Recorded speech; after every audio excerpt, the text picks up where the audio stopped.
тоҷикистон бо ташаббусҳои байналмилалӣ дар сайёрат давлати пешоҳанду ташаббускор фуруғи субҳи доноӣ китоб мақомоти амният бояд беш аз ҳар вақти дигар ҳушёр бошанд. масоили иқтисодӣ, саноатию кишоварзӣ ва иҷтимоӣ фуруғи маърифат маҳбуби мо тоҷикистони озоду соҳибихтиёр.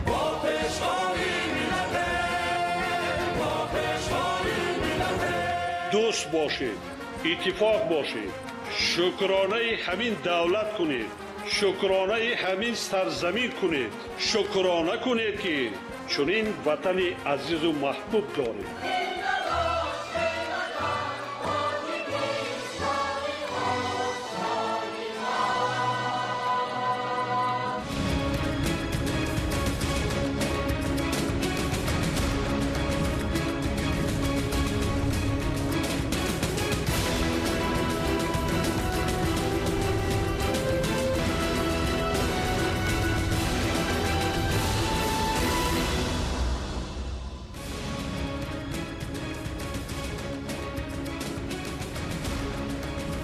ассалому алайкум бинандаҳои гиромӣ.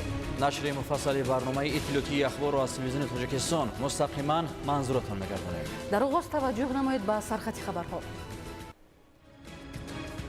равандҳои ҷаҳонишавӣ, бархурди тамаддуну фарҳангҳо ва ташвишҳои умуми башарии марбут ба тағйирёбии иқлим. тоҷикистон бо пешоҳангӣ ва иқдомҳои наҷиб чун кишвари ташаббускор дар ҳалли масоили глобалӣ эътироф шудааст. истиқбол аз истиқлол вусъати корҳои созандагӣ дар шаҳру деҳоти мамлакат ба пешвози ҷашни 35-солагии истиқлолӣ давлатӣ. садда ҷашни бедорӣ ва эҳёи анъанаҳои миллӣ, тадбирҳои бошукӯҳи ҷашнӣ дар шаҳру ноҳияҳои мамлакат. ҳуввияти миллӣ, худшиносӣ ва зиракии сиёсӣ омили муҳим дар ҳифзи истиқлолу озодӣ. шудгори дурусту саривақтӣ, кафолати фаровонҳосилӣ. тоҷикистон кишвари сабз, раванди татбиқи барномаи давлатии кабудизоркунии ҷумҳурии тоҷикистон барои давраи то соли 2040. анҷоми корҳои биотехникӣ баҳри ҳифзи ҳайвоноту паррандагон аз нестшавӣ дар рӯзҳои сарди зимистон. шарҳи ин ва дигар мавзӯъҳои муҳим дар нашри муфассали барномаи иттилоотии ахбор. шарҳи пурраи хабарҳо. 3 феврали соли 2025 дар шаҳри душанбе ҷаласаи шӯрои маҷлиси миллии маҷлиси олии ҷумҳурии тоҷикистон баргузор мешавад. ҷаласаи шӯрои маҷлиси миллии маҷлиси олии ҷумҳурии тоҷикистон бо қарори раиси маҷлиси миллии маҷлиси олии ҷумҳурии тоҷикистон соати 9 дар шаҳри душанбе баргузор мегардад. 3 феврали соли 2025 соати 10 дар шаҳри душанбе иҷлосии 21-уми маҷлиси миллии маҷлиси олии ҷумҳурии тоҷикистон даъвати шашум баргузор мегардад. шӯрои маҷлиси миллии маҷлиси олии ҷумҳурии тоҷикистон иттилоъ медиҳад ки дар иҷлосии 21-уми маҷлиси миллии маҷлиси олии ҷумҳурии тоҷикистон даъвати шашум баррасии ҳисоботи прокурори генералии ҷумҳурии тоҷикистон дар бораи назорати риояи дақиқ ва иҷрои якхелаи қонунҳо дар ҳудуди ҷумҳурии тоҷикистон дар соли 2024, қонуни ҷумҳурии тоҷикистон дар бораи истеҳсолоти органикӣ, қонунҳои ҷумҳурии тоҷикистон оид ба ворид намудани илова ба қонуни ҷумҳурии тоҷикистон дар бораи хизматрасониҳои давлатӣ, оид ба ворид намудани тағйиру иловаҳо ба қонуни ҷумҳурии тоҷикистон дар бораи адвокатура ва фаъолияти адвокатӣ ва оид ба ворид намудани тағйиру иловаҳо ба қонуни ҷумҳурии тоҷикистон дар бораи ба меъёрдарории техникӣ, дигар қонунҳои қабул намудаи маҷлиси намояндагони маҷлиси олии ҷумҳурии тоҷикистон дар назар дошта шудааст. равандҳои ҷаҳонишавӣ, бархурди тамаддунҳо, ташвишҳои умуми башарии марбут ба иқлим ва гуногун андешӣ дар сиёсати геополитикӣ аз ҷумлаи падидаҳое мебошанд ки марбут ба ҳазорсолаи нав буда андешидани тадбирҳои муассир, хосаат ташаббусу иқдомҳои шоистаро баҳри саодати инсоният тақозо менамояд. дар марҳилаи канунӣ дар олам ҷумҳурии тоҷикистон бо пешоҳангӣ ва иқдомҳои наҷиб аз ҷониби президенти ҷумҳурии тоҷикистон пешвои миллат муҳтарам эмомалӣ раҳмон чун кишвари ташаббускор дар ҳалли масоили глобалӣ ва таъсиргузор дар танзими равандҳои сиёсии минтақа шинохта шудааст. фахриддини муҳаммад юсуф гузориш медиҳад. сиёсати муваффақ кишвари пешоҳангу ташаббускор ва тарғибгари ҳадафҳои олӣ баҳри никоҳолии башарият дар шароити ташвишовари ҷаҳони муосир умумияти ҳадафу вазифаҳое ки дар назди давлатҳо пешомад зарурати рушду таҳкими муносибатҳои байни ҳамдигариро бар пояи дӯстӣ эътимод ва ҳамкории судманд татбиқ сохт.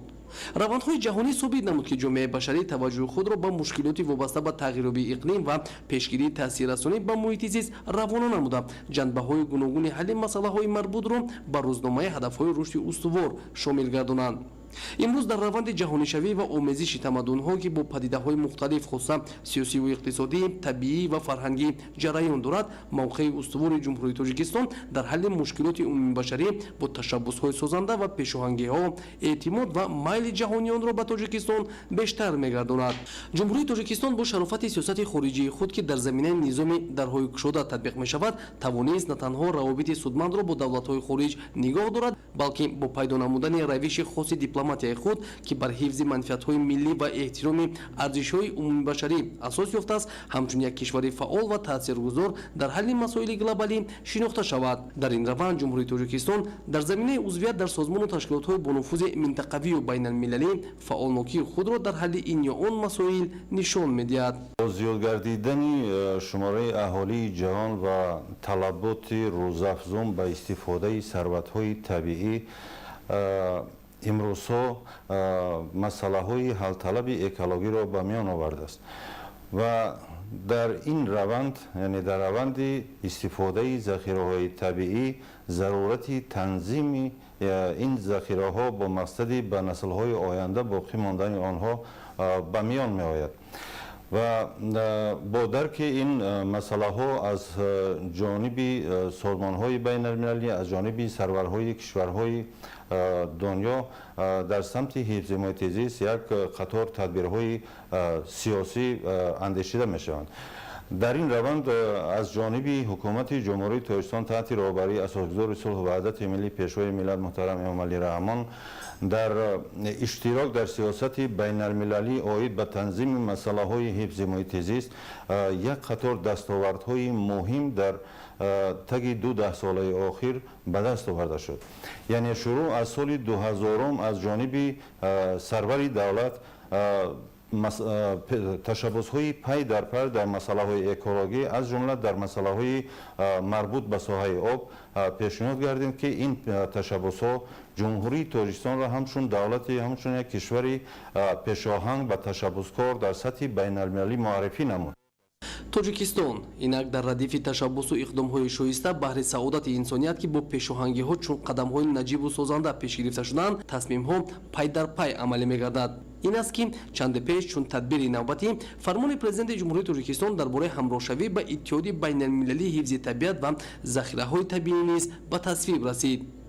таконбахшӣ ба амалҳо ва шарикии устувор ин ҳадаф пайваста аз ҷониби ҷумҳурии тоҷикистон дар заминаи узвият дар созмону ташкилотҳо бо таҳкими ҳарчи бештар сурат гирифта ба ҳифзи захираҳои табиӣ ва бо андешидани тадбирҳои муассир баҳри коҳиши таъсиррасонӣ ба раванди тағйирёбии иқлим мусоидат менамояд.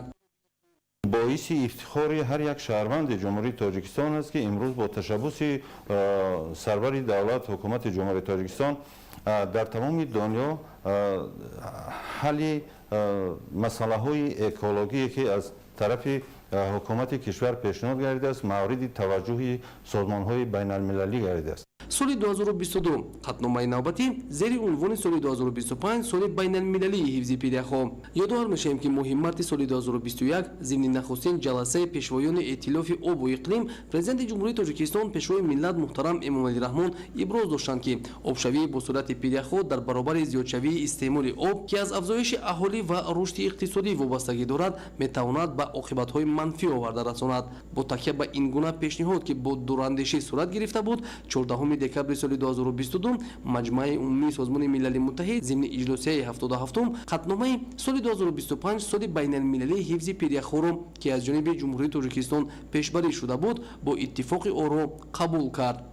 иқдоми навбатии президенти ҷумҳурии тоҷикистон пешвои миллат муҳтарам эмомалӣ раҳмон бо пуштибонии 153 давлати аъзои созмони милали муттаҳид пазируфта шуд. Ба андешаи коршиносони соҳа қабул гардидани қатномаи соли 2025 соли байналмилалии ҳифзи пиряхҳо барои баланд бардоштани нуфузи тоҷикистон дар масъалаи ҳифзи пиряхҳо ва ҷалби таваҷҷӯҳи ҷомеаи ҷаҳон ба ин масъала такони ҷиддӣ хоҳад бахшид ва дар ин замина таъсиси фонди боварии байналмилалӣ барои саҳмгузорӣ дар ҳифзи пиряхҳоро муҳаққиқон қадами устувор барои сурат бахшидани амалҳо баҳри ҳифзи пиряхҳо ном мебаранд. Тадбирҳои муштараки ҳамоҳангсозӣ ва тақвиятдиҳандаи робитаҳои судманд дар самти ҳалли мушкилоти марбут ба ҳифзи табиат тақозои замон буда дар раванди дигаргуниҳои табиӣ ва зарурати нигоҳдошти он бо ҳамовозӣ бояд сурат гирад. Ин аст ки ҷумҳурии Тоҷикистон дар самти ҳалли мушкилоти марбут ба дигаргуниҳои табиӣ пайваста пешоҳангӣ нишон дода аз рӯи пешниҳодҳои мушаххас консепсия ва нақшаҳои амалро муаррифӣ намудааст ки бо ҷонибдории ҷомеаи ҷаҳонӣ хоста қатномаҳои созмони милали муттаҳид баҳри некаҳории сокинони сайёра роҳандозӣ мешаванд. идомаи ахбор.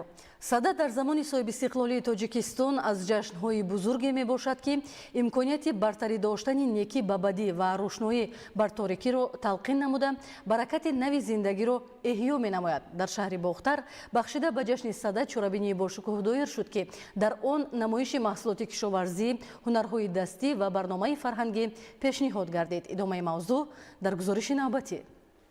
имрӯз дар шаҳри Бохтар ҷашни Сада бо шукӯҳу шаҳомати хос таҷлил гардид. Ин чорабинӣ ки як ҷузъи муҳими фарҳанги аҷдоди мардуми тоҷик ба ҳисоб меравад, бо риояи суннатҳои қадима ва анъанаҳои миллӣ сурат гирифта дар он навъҳои гуногуни сабзавот, меваҷот ва дигар анвои зироатҳои маҳаллӣ пешкаши иштирокдорон гардиданд. Ҳамчунин ниҳолони мевадиҳанда, дарахтони ҳамешасабз, сояафкан ва гулу бутаҳои ороишӣ ба намоиш гузошта шуданд. Дар доираи таҷлили ҷашни Сада дар шаҳри Бохтар хоҷагидорону кишоварзон низ дар ҷашнгоҳ ҷамъ омада омодагии худро ба кишту кори баҳорӣ иброз намуданд. таъкид гардид ки барои таъмини натиҷаҳои беҳтар дар кишту кори баҳорӣ бояд ба интихоби тухми пошакҳои баландсифат, зироатҳои серҳосил ва ниҳолҳои боровар диққати махсус дода шавад. ҳамасола дар ҷумҳурӣ ҷашнҳои муқаддаси миллӣ наврӯз, ҷашни Сада, ҷашни Мергон ва Тиргон дар сатҳи баланд бо шукӯҳ таҷлил карда мешавад ва имрӯз дар вилояти Хатлон ин ҷашни Сада бо як шукӯҳ шаҳомати хоса таҷлил гирифта истоданд. хусусан заҳматкашони ноҳияи Носири Хусрав маҳсули заҳмати кашидаи дасти худро ба маърази тамошои сокинони шаҳри Бохтар бароварданд ва сами худро гузошта истоданд. яке аз лаҳзаҳои муҳими ҷашнвора афрӯхтани гулхан буд ки рамзи гармӣ, рӯшноӣ ва эҳёи зиндагӣ маҳсуб меёбад. атрофи гулхан ҳунармандон ва санъаткорон барномаи рангини фарҳангиро пешкаш карданд. ин барнома таъриху мазмуни ҷашни Садаро инъикос намуда иштирокдоронро ба ҷаҳони қадимаи мардуми тоҷик бурд.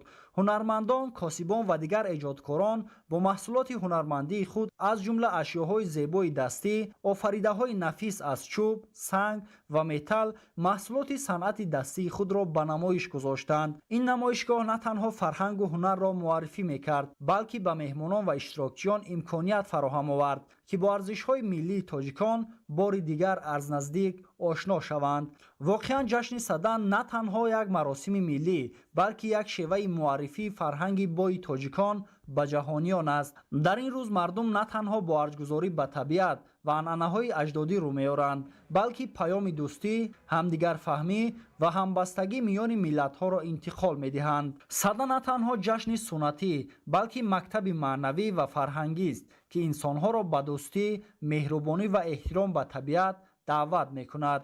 дар доираи таҷлили бошукӯҳи ҷашни Сада бо дастгирӣ ва ташаббусҳои роҳбарияти мақомоти иҷроияи ҳокимияти давлатии вилояти Хатлон, як қатор роҳбарони хоҷагиҳои деҳқонӣ, олимони соҳа, кишоварзон, боғдорон, ниҳолпарварону гулпарварон, инчунин намояндагони бахшҳои мухталифи соҳа ва кормандони воситаҳои ахбори омма барои фаъолияти босамар ва дастовардҳои баланди истеҳсолӣ қадрдонӣ гардиданд. дар интиҳо барномаи пурмуҳтавои фарҳангӣ ки аз инъикоси расму оинҳои ҷашни Сада иборат буд, пешкаши иштирокчиён гардонида шуд. Маҳмараҷаб Абдуллозода, Давлати Файзулло, шаҳри Бохтар, барои барномаи ахбор. сада дар қатори дигар ҷашнҳои ниёгонамон ба монанди наврӯз, меҳргон ва тиргон ҳамеша инъикоскунандаи анъанаҳои орё таборон буда, дар онҳо расму оини қадимаи гузаштагони шарафмандамон баён шудааст, ки барои нигоҳ доштани хотираи тарихӣ ва дигар анъанаҳои суннатӣ дар ҳаёт нақши босазо доранд. Бахшида ба ҷашни сада дар шаҳри Истаравшан тадбирҳои идона роҳандозӣ гардиданд. Гузориш дар ин хусус. сада дар баробари ҷашнҳои наврӯз, тиргон ва меҳргон аз ҷашнҳои чоргонаи мардуми олиёнажод шуморида мешавад, ки моҳи декабри соли 2023 ба рӯйхати фарҳанги ғайримоддии ЮНЕСКО шомил гардид. имрӯз тибқи дастури ҳидоятҳои дар паёми навбатии асосгузори сулҳу ваҳдати миллӣ президенти ҷумҳурии Тоҷикистон, пешвои муаззами миллат муҳтарам Эмомалӣ Раҳмон ба вакилони Маҷлиси олии ҷумҳурии Тоҷикистон баён дошта ва бо мақсади хотирмону сазовор таҷлил намудани ҷашни сада дар саргаҳи хиёбони ба номи Исмоили Сомонӣ чорабинии хотирмони доир гардид. бо ибтикори мақомоти иҷроии ҳокимияти давлатии шаҳр ва масъулину мутахассисони раёсати кишоварзӣ, аъзои хоҷагиҳои деҳқонӣ, коргарони иҷоракорони кооперативҳои истеҳсолии тиҷоратӣ, сокинон ва дорандагони қиттаҳои назди-ҳавлигии 10 ҷамоати деҳот, ҳунармандони намояндаи наздик 200 намуди касбу ҳунари дар шаҳру деҳоти Истаравшан амалкунанда ва катбонаҳои дар пухтупаз моҳиру чирадаст бо шукргузорӣ аз сиёсати пешгирифтаи дохилию хориҷии роҳбарияти олии мамлакат, истиқлолияти давлатӣ ва ваҳдати саросарӣ маҳсули дастони хишро ба маърази тамошои ширкаткунандагони ҷашни сада гузошта буданд. дар ин ҳамоиш ҳамзамон донишҷӯёни муассисаи давлатии таълимии коллеҷи ҳунарҳои мардумии шаҳр, занону духтарони катбону, омӯзгорону муҳассилаи муассисаҳои таҳсилот миёнаи умумӣ, беморхонаи марказии шаҳр, марказҳои саломатии муассисаи давлатии кӯмаки аввалии тибби санитарӣ ва кулли сокинони 10 ҷамоати деҳот ва 22 кумитаи маҳаллии шаҳр низ фаъолона ширкат варзиданд. аз шодии нишоти ширкаткунандагон аён буд, ки ҷашни сада таърихи қадима дошта, маҳз тибқи дастгирию ғамхориҳои пайвастаи пешвои миллат, президенти ҷумҳурии Тоҷикистон муҳтарам Эмомалӣ Раҳмон умри дубора пайдо кард.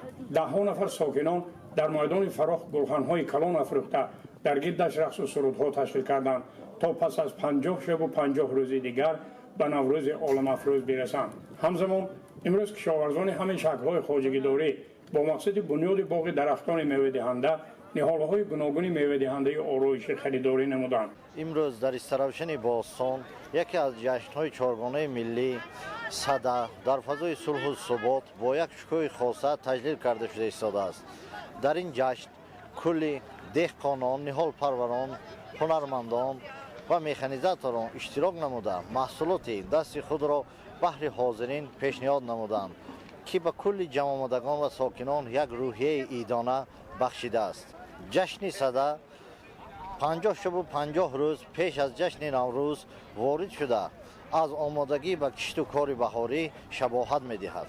дар канори майдони баргузории ҷашни сада механизаторону челонгарони соҳибтаҷриба, техникаи мошиналоти аз таъмири куллӣ баромада ва дигар техникаҳои дар соҳаи кишоварзӣ заруриро ба намоиш гузошта шукӯҳи истиқболи ҷашни садаро боло гардониданд.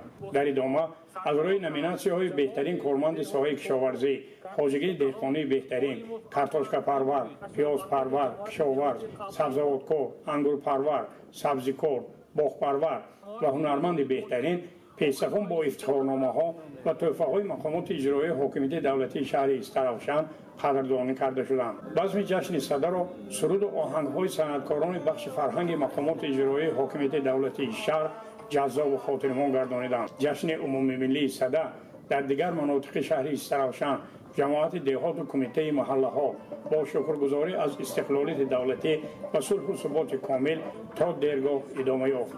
Мазбут Бобозода, Умарҷон Юсуфов, Фирдавс Умаров, шаҳри Истаравшан, Ахбор. ҷашну маросими фарҳангию суннатӣ муҳимтарин омили муттаҳидкунандаи аҳли башар ба шумор мераванд. маҳз ба туфайли пуштибонии сарвари давлат муҳтарам Эмомалӣ Раҳмон дар мамлакат ҷашнҳои миллӣ, махсусан наврӯзи оламафрӯз, сада, меҳргон ва тиргон дар сатҳи хеле баланд таҷлил мегарданд. дар ноҳияи Нуробод ба истиқболи ҷашни сада намоиши маҳсулоти кишоварзӣ ва барномаи фарҳангӣ доир шуд. ҳамкорони мо гузориш медиҳанд.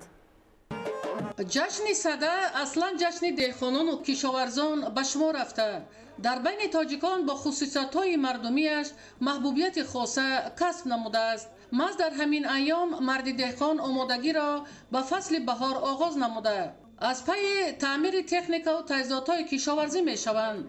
نقشه بنیاد باغ‌های نو، نهالشنانی، دریافت تخمی و دیگر کارهای بهاری را طرحریزی می کنند.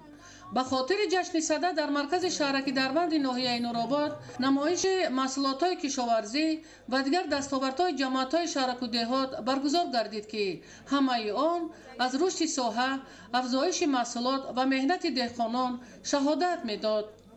با مقصد سریع انجام دادن معرکه کشت و کار و جمع‌آوری حاصل زراعت‌های کشاورزی دوام 2 سال آخر حکومت جمهوری تاجیکستان ده‌ها عدد تکنیک‌های گوناگون تمغه به خواجگی‌ها کمک کردند. گفته شد که جشن صده جنبش فعالیت یک ساله کشاورزان و آمادگی به معرکه کشت و کار بهاری میباشد. این است که فرارسیدن عید صده برای مردم شهادت سنت‌های نیک انسانی بوده. این جشن مبارک فیض و برکت خوان پرناز و نعمت اهل زحمت را انعکاس می‌نماید. جشن صده افادگر جاودانه خورشید، رمز بیدارشوی طبیعت، آغاز کشت و کار و مفهوم از سردی به گرمی رسیدن را دارد. در این جشن نمایش هنرهای مردمی و برنامه فرهنگی برگزار گردیده. مردم در روحیه بلند ارزگذاری به میراث معنوی این جشن نیاگان را با خرسندی تجلیل نمودند. در برآمد مسئولین مقامات اجرایی حاکمیت دولتی ناحیه نورآباد قید گردید که اهل زحمت خواجگی‌ها تمام ذخیره و امکانات‌های خود را جهت سریع به انجام رسانیدن معرکه شدگار زمین‌ها، کشت و کار بهاری، بنیاد باغ‌های نوی زمانوی سفربر نموده دورنمای کشت زراعت‌های کشاورزی را با صفت بلند و در مهلت پیش‌بینی شده تأمین می‌نمایند تا بدین وسیله در تأمین امنیت آذوقه‌واری کشورمان سهم ارزنده خود را گذارند. ایدیگل محمود، دادرجان میرزازاده برای برنامه اخبار از ناحیه نورآباد. شدگار سری وقتی و با صفت زمین‌های کشت عامل مهمی فراوان حاصلی بوده. برای انجام این عمل متخصصان ساحه استفاده تراکتورهای تسمه چرخ را به خواجگیداران توصیه می‌دهند. گزارش همکارانمان. شدگار و کارکرد زمین از مرحله‌های مهم و اساسی برای بلند برداشتن حاصلناکی زراعت میباشد. بنا به توصیه عالمان و متخصصان ساحه، شدگار زمین توسط تراکتورهای تسمه چرخ و اسپارهای ساحوی صفت و ثمراناکی این تدبیر مهم اگروتکنیکی را تأمین می نماید. با دستور و سفارش پیشوای ملت پرزیدنت جمهوری تاجیکستان محترم امام علی رحمان، کارخانه واحد دولتی جمهوری تاجیک اگرالیزینگ طی 10 ساله اخیر تراکتورهای تسمه چرخ معاصر را از فدراسیون روسیه، جمهوری‌های بلاروس و چین که دارای توانایی بلند میباشند به جمهوری وارد نموده برای بلند برداشتن حاصل زراعت‌های تکنیکی. شدگاری با صفت زمین از جمله زمین‌های پخته توسط این تراکتورها طبق قاعده‌های اگروتکنیکی در فصل زمستان در چخری 45-50 سانتی متر به خواجگیداران و کشاورزان دسترس می نماید. امروزها شدگار توسط این نوع تراکتورها در خواجگی‌های پختکار ناحیه رودکی از جمله خواجگی دهقانی گلیسای دهات لاهور با مرام ادامه دارد. پختکاران خواجگی سال روان تصمیم دارند که من بعد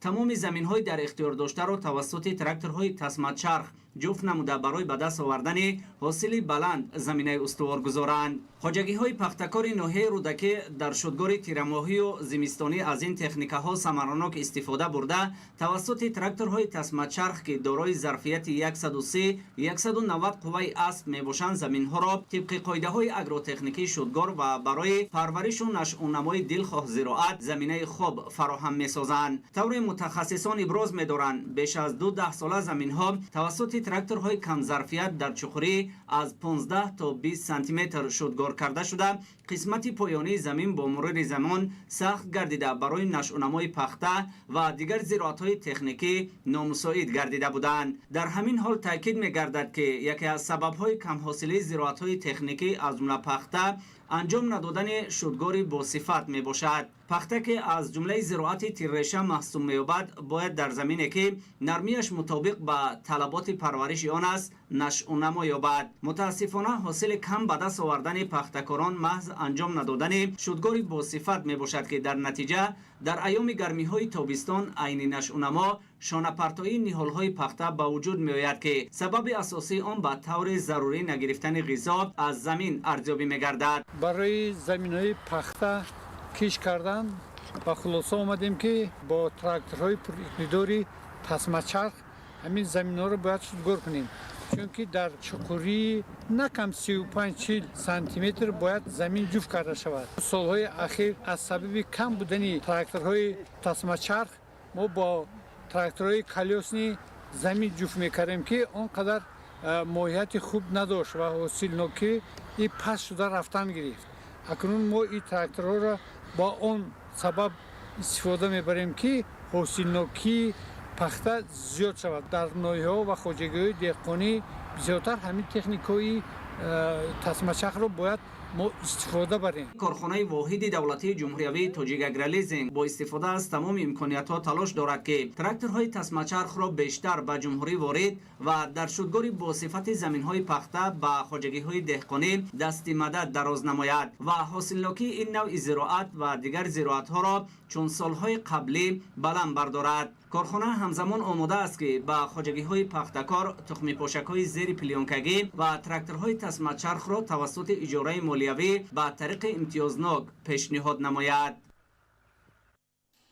кишоварзони Исфара ҷиҳати боз ҳам баландбардоштани сатҳи таъминоти аҳолӣ бо маҳсулоти ватанӣ ва таъмини амнияти озуқавории кишвар фаъолияти самарабахш намуда тамоми имкониятҳоро барои рушди соҳа сафарбар намудаанд. гузориши Собир Аюбӣ ва Саҳбон Қурбонов.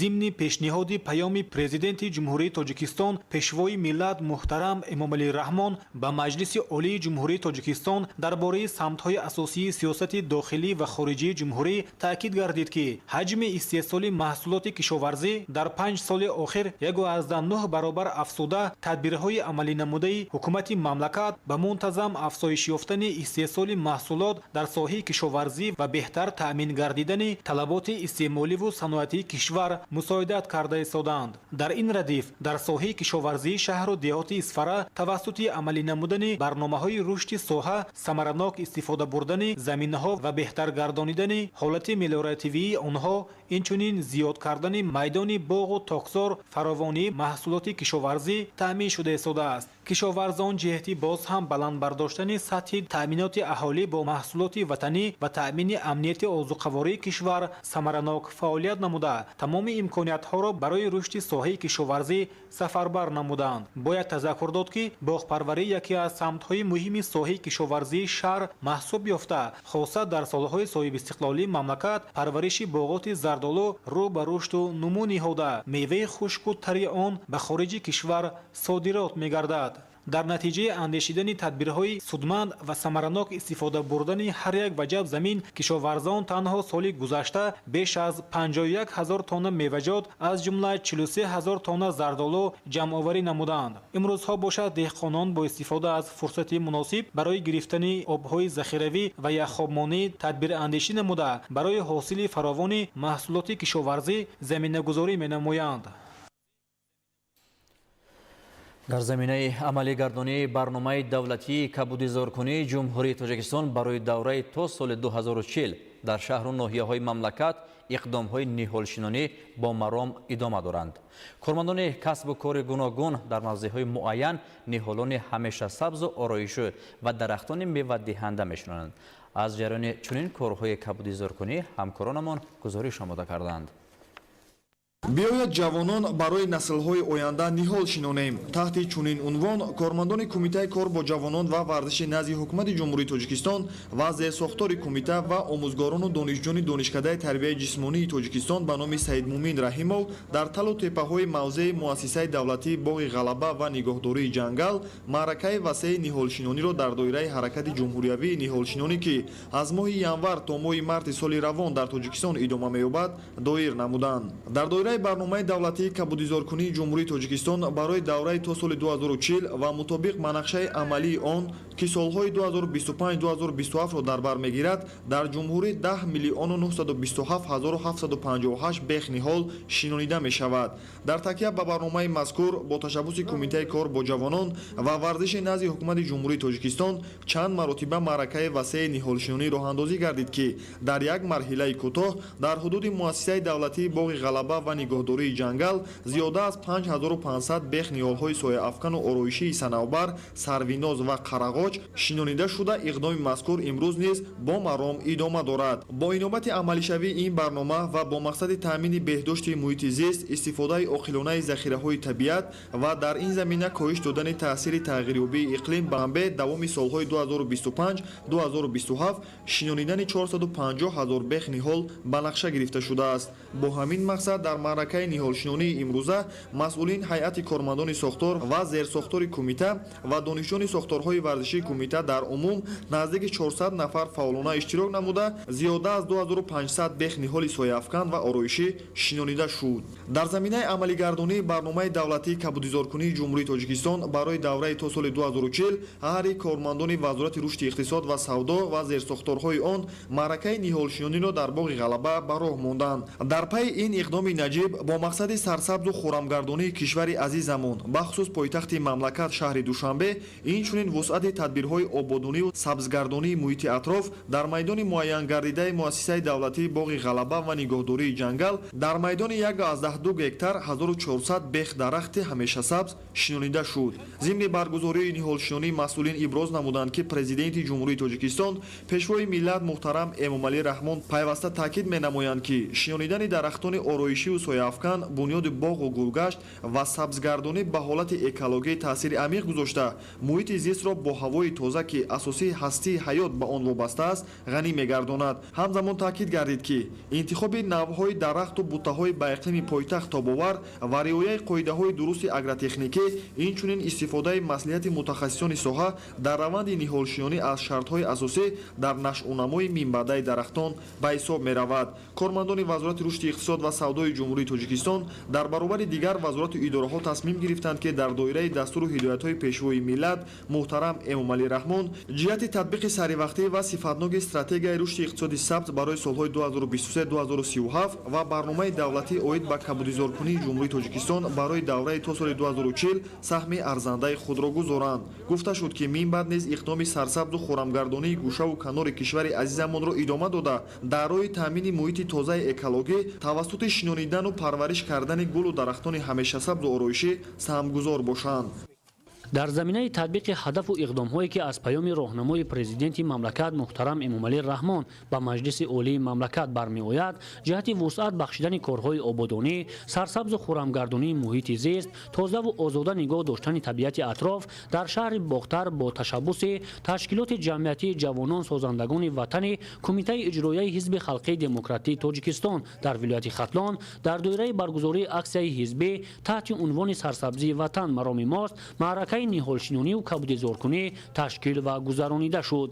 маврид ба зикр аст ки ҳамасола шурӯъ аз аввали моҳи январ маъракаи ниҳолшинониву кабудизоркунӣ дар қаламрави кишвар аз ҷумла шаҳру ноҳияҳои вилояти Хатлон оғоз гашта сокинону кормандони касбу кори гуногун вобаста ба таъмини сарсабзии муҳити атроф бо ҳисси баланди ватандӯстиву хештаншиносӣ маъракаи ниҳолшинониро вусъат мебахшанд. дар аксияи мазкур роҳбарият ва кормандони Кумитаи иҷроияи Ҳизби Халқии Демократии Тоҷикистон дар вилояти Хатлон, ташкилоти ҷамъиятии ҷавонон созандагони ватан ва волонтёрони ҳизб иштирок карда дар шинонидани даҳҳо бех ниҳолҳои ҳамешасабзи арча саҳм гузоштанд.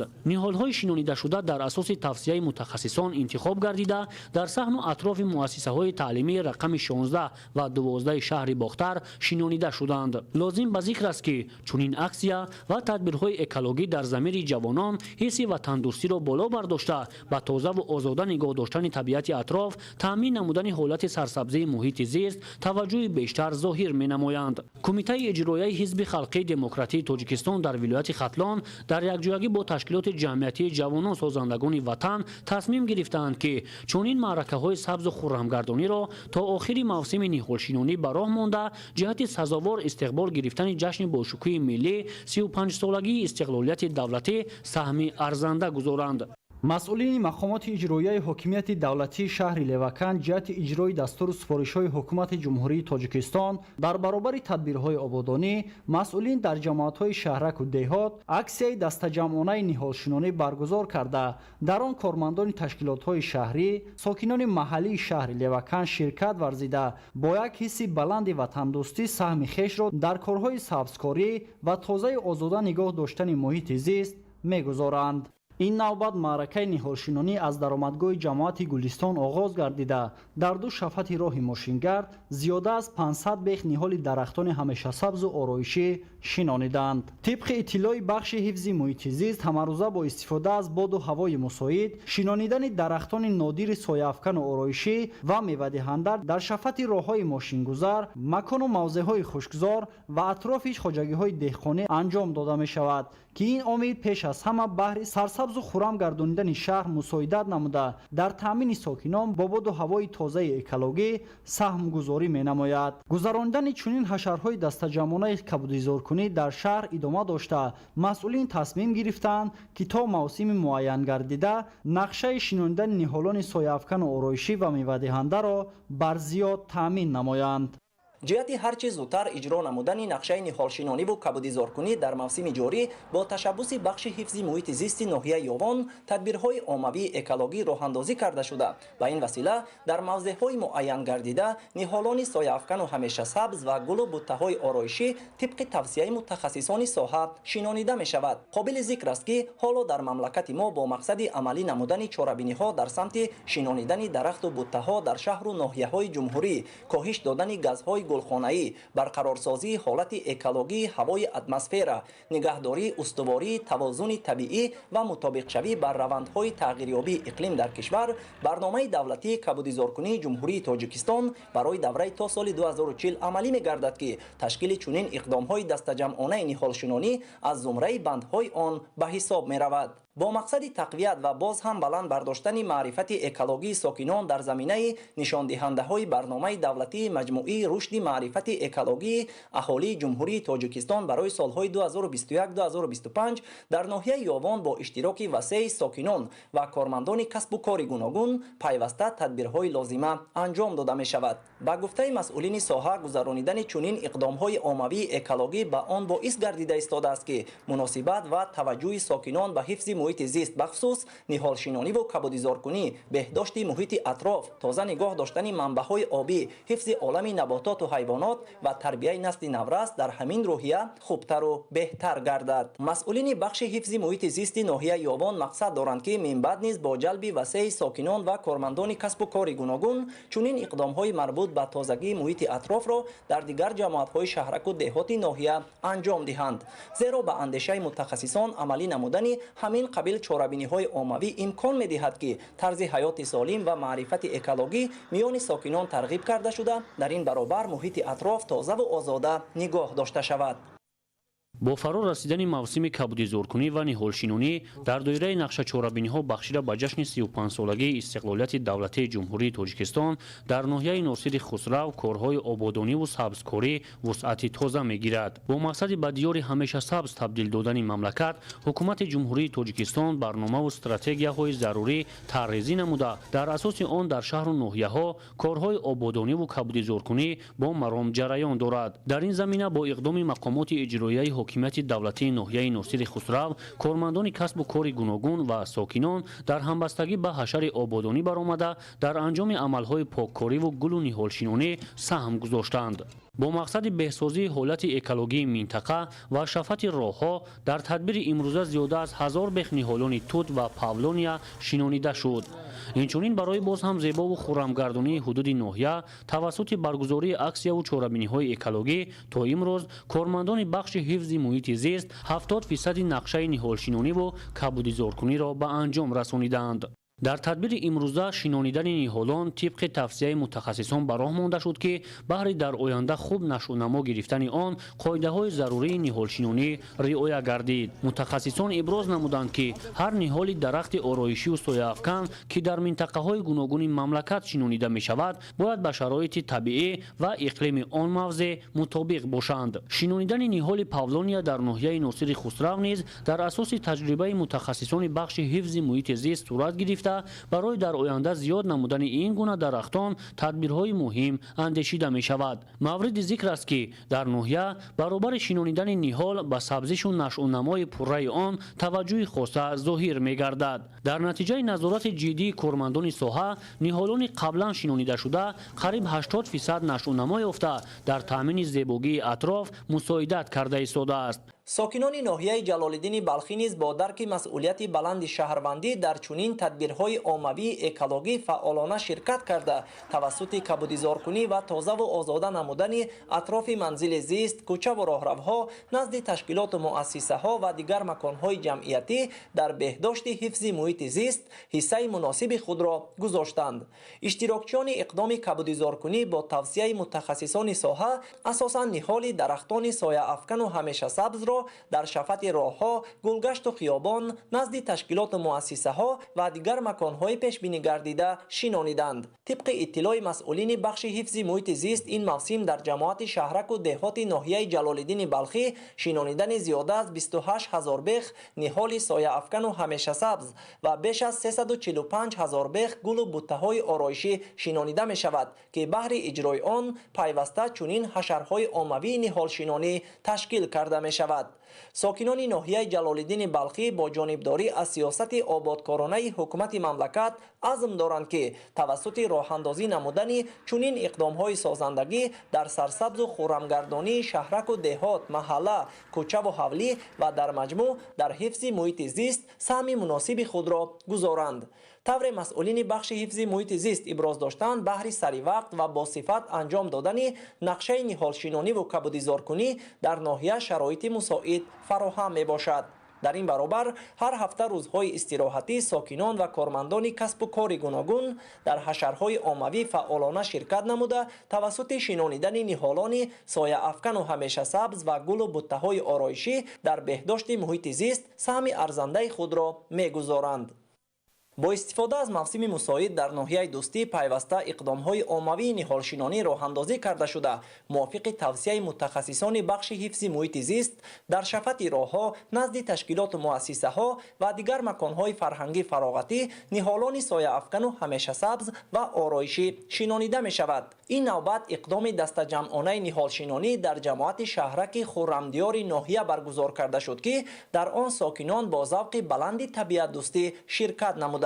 با گفته مسئولین در انجام این اقدام نتیجه بخش کمیته محله ها، خواجگی های دهقانی، مؤسسه های تعلیمی و اهل جماعتچگی برای دسترس نمودن نهالان خوش صفت آرایشی و همیشه سبز و شنانیدن آن در موضع های مناسب سهم خود را گذاشتند. طبق اطلاع مسئولین بخش حفظ محیط زیست این موسم در حدود ناحیه دوستی شنانیدن بیش از 22,000 بیخ نهالان سایه افکن و همیشه سبز و 200,000 بیخ گل و بوته های آرایشی نقشه گرفته شده برای انجام آن چنین تدبیرهای عمومی پیوسته گذرانیده می شود. طور مسئولین بخش حفظ محیط زیست ابراز داشتند من بعد نیز در دیگر جماعت‌های شهرک و دهات ناحیه همین گونه تدبیرهای عمومی اکولوژی راه اندازی کرده شده برای سبزش من بعده نهالان شنانیده شده نیز کارهای لازمه به اینابت گرفته می شود.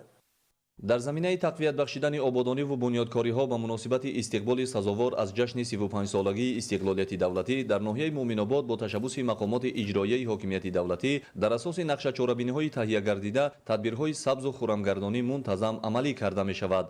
در دایره عملی سازی چنین هدفهای سازنده و بهر آباد و زیباگردانی کوچه و محله ها این نوبت در مرکز ناحیه در حدود جماعت شهرک چارسو با اشتراک کارمندان مؤسسه ها و ساکنان محلی حشر دست جمعانه نهالشنانی برگزار شد. طبق маълумотҳо барои ободониву сабзу хӯрамгардонӣ дар мавсими имсола шинонидани 15 000 бех ниҳолони гуногуни ороишиву ҳамешасабз ва сояафкан дар ноҳия нақшагузорӣ гардида корҳо дар ин самт бо вусъат ҷараён доранд. бо мақсади иҷрои ин ҳадафҳо танҳо дар ҷамоати шаҳраки ноҳия махсусан шафати роҳҳои автомобилгард атрофи корхонаву муассисаҳо ва хонаҳои истиқоматӣ шинонидани беш аз 2000 бех ниҳолони ҳамешасабзу ороишӣ ба нақша гирифта шуда то имрӯз зиёда аз 800 бех ниҳолон шинонида шудаанд ва идомаи он марҳила ба марҳила амалӣ гашта истодааст. бо тавсияи мутахассисони соҳа дар ноҳияи муъминобод аз номгӯи ниҳолони нодири ороишӣ соли дуюм аст ки шинонидани ниҳоли навъи павлония таҷриба карда мешавад. кормандони муассисаву ташкилотҳои гуногун ва сокинони маҳаллӣ бо дарки эҳсоси баланди ватандӯстӣ ва саҳмгузоштан дар ободиву хӯрамгардонии ин гӯшаи ватан дар ҳашари ниҳолшинонӣ фаъолона ширкат намуданд. бо вусъат бахшидани чунин тадбирҳои дастаҷамъонаи ниҳолшинонӣ зебогиву таровати кӯчаву маҳал ва мавзеи муассисаҳои фароғатӣ боз ҳам дучанд гардида барои меҳмонону сайёҳон ва сокинони ноҳия шароити беҳтару хубтари сайру фароғат фароҳам мегардад.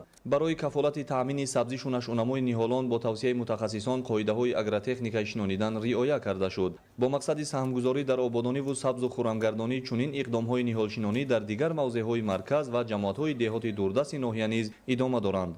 ҳамасола дар ноҳияи хоалинг дар мавсими ниҳолшинонӣ ҳазорон бех ниҳолҳои ороишиву сояафкан ва гулу бутаҳо шинонида мешавад ва дар мавсими имсола низ кормандони касбу кори гуногун аз он ҷумла бахши ҳифзи муҳити зист ва кормандони дигар ташкилоту муассисаҳои ноҳия дар паҳлӯи шоҳроҳи восеъ хоалинг баҳри шинонидани ниҳолони ороишиву ҳамешасабз омодагӣ гирифтанд. дар мавсими имсола мақомоти иҷроияи ҳокимияти давлатӣ ва бахши ҳифзи муҳити зисти ноҳияи хоалинг нақшаи ниҳолшинониро нисбати солҳои пешин зиёд намуданд. ба иттилои масъулон солҳои пешин дар ин шабрӯз дар ноҳияи хоалинг барфи зиёд меборид ва ҳамаҷо барфпӯш буд. мавсими ниҳолшинонӣ бошад як моҳ нисбати водиҳо дертар оғоз мегардид, зеро замин яху кандани он мушкилӣ дошт. имсол бошад бо тағйирёбии иқлим имкони шинонидани ниҳол дар моҳи январ падид омад, вале олимони соҳа мегӯянд риоя нагардидани қоидаҳои агротехникии шинонидани ниҳолон ва нигоҳубин накарданашон дар шароити имрӯза ба хушкидани онҳо боис мегардад. аз ин рӯ дастандаркорон барои нашъунамои ниҳолон тадбирҳои заруриро роҳандозӣ намуданд. иттилоъ дода шуд ки то имрӯз беш аз 45% нақшаи дурнамои шинонидани ниҳолҳо дар ноҳияи хоалинг иҷро гардидааст ва мақсад аст ки то охири мавсим аз нақша зиёд ниҳол шинонанд. дар робита ба ин кормандони ташкилоту муассисаҳои ноҳия муваззаф гардиданд ки дастаҷамона камари ҳиммат баста дар тозаву озода нигоҳ доштани ҳифзи табиати зебои ин диёр саҳми худро гузоранд. дар шаҳри исфара ба истиқболи 35-солагии истиқлолияти давлатии ҷумҳурии тоҷикистон корҳои ободонӣ, маъракаи ниҳолшинонӣ ва сарсабзу хӯрамгардонидани маҳалҳо бо маром идома дорад. сокинони касбу кори гуногун дар корҳои бунёдкорӣ якдилона иштирок менамоянд. хосатан вусъати ин маъракаи муҳим дар маркази шаҳр бештар ба назар мерасад. ахиран дар ҳамовозӣ ба ҳаракати ҷумҳуриявии ниҳолшинонӣ бо иқдоми бахши ҳифзи муҳити зист ва кормандони муассисаи давлатии нигаҳдории роҳҳои шаҳр ҳашари ниҳолшинонӣ доир гардид.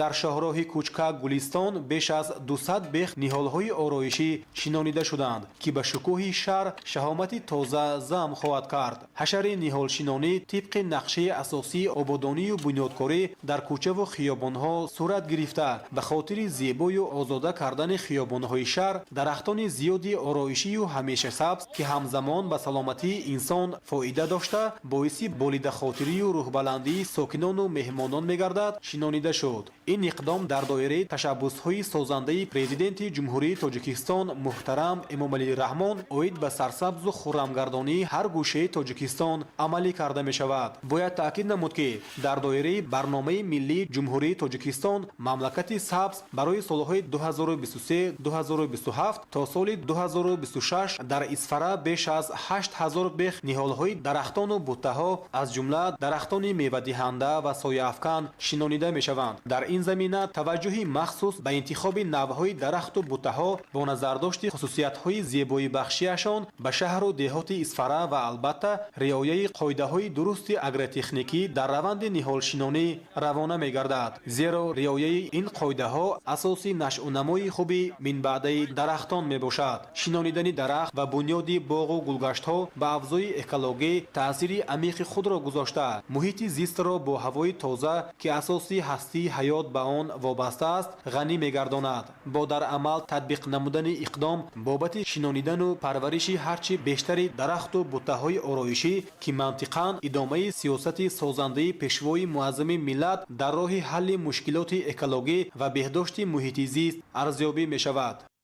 در ناحیه باباجان غفورов معرکه کبودیزارکунӣ ниҳолшинонӣ дар мавзеъи минтақаҳо ва шафати роҳҳои нақлиётгард идома дошта, ин тадбир дар доираи барномаи давлатии кабудизоркунии ҷумҳурии Тоҷикистон барои давраи то соли 2040 амалӣ мешавад. дар ин мавсим дар се ҷамоати диҳоти ноҳия, ҷамоати диҳоти Дадабой, Холматов, Исмоил ва як қатор дигар мавзеъҳое ки барои шинонидани ниҳол ва сабзу хуррамгардонӣ пешбинӣ гардидааст, зиёда аз 6000 бех ниҳоли ороишӣ шинонида шудааст. дар идомаи тадбир мувофиқ ба нақшаи мақомоти иҷроии ҳокимияти давлатии ноҳияи Бобоҷон Ғафуров ва бахши ҳифзи муҳити зисти ноҳия дар ҷамоати диҳоти Ғозиён, ҳашари ниҳолшинонӣ дар мавзеи Галамайдон, шафати роҳи нақлиётгарди Душанбе, Бӯстон, Чаноқ бо иштироки кормандони бахши ободонии ҷамоати диҳоти мазкур, сокинони маҳаллӣ сурат гирифт. ҳамагон дар ин тадбири муҳими сабзкорӣ ширкати фаъол намуда, мувофиқ ба тавсия, қатори муайян, чуқурӣ омода карда ниҳолҳои ороишӣ шинониданд. шоҳроҳи Душанбе, Бӯстон, Чаноқ барои бору мусофиркашонӣ ба минтақаҳои мамлакат аҳамияти муҳими иқтисодию иҷтимоӣ дошта, дар ин масир ҳамарӯза шумори зиёди нақлиёт, мусофирон ва сайёҳон гузар менамоянд ва маҳз ин мавзеъ барои шинонидани ниҳол мувофиқ донистаю интихоб гардидааст. тоза ва ободу сарсабзии канори роҳ ба ҳар меҳмону сайёҳ таассуроти нек мебахшад.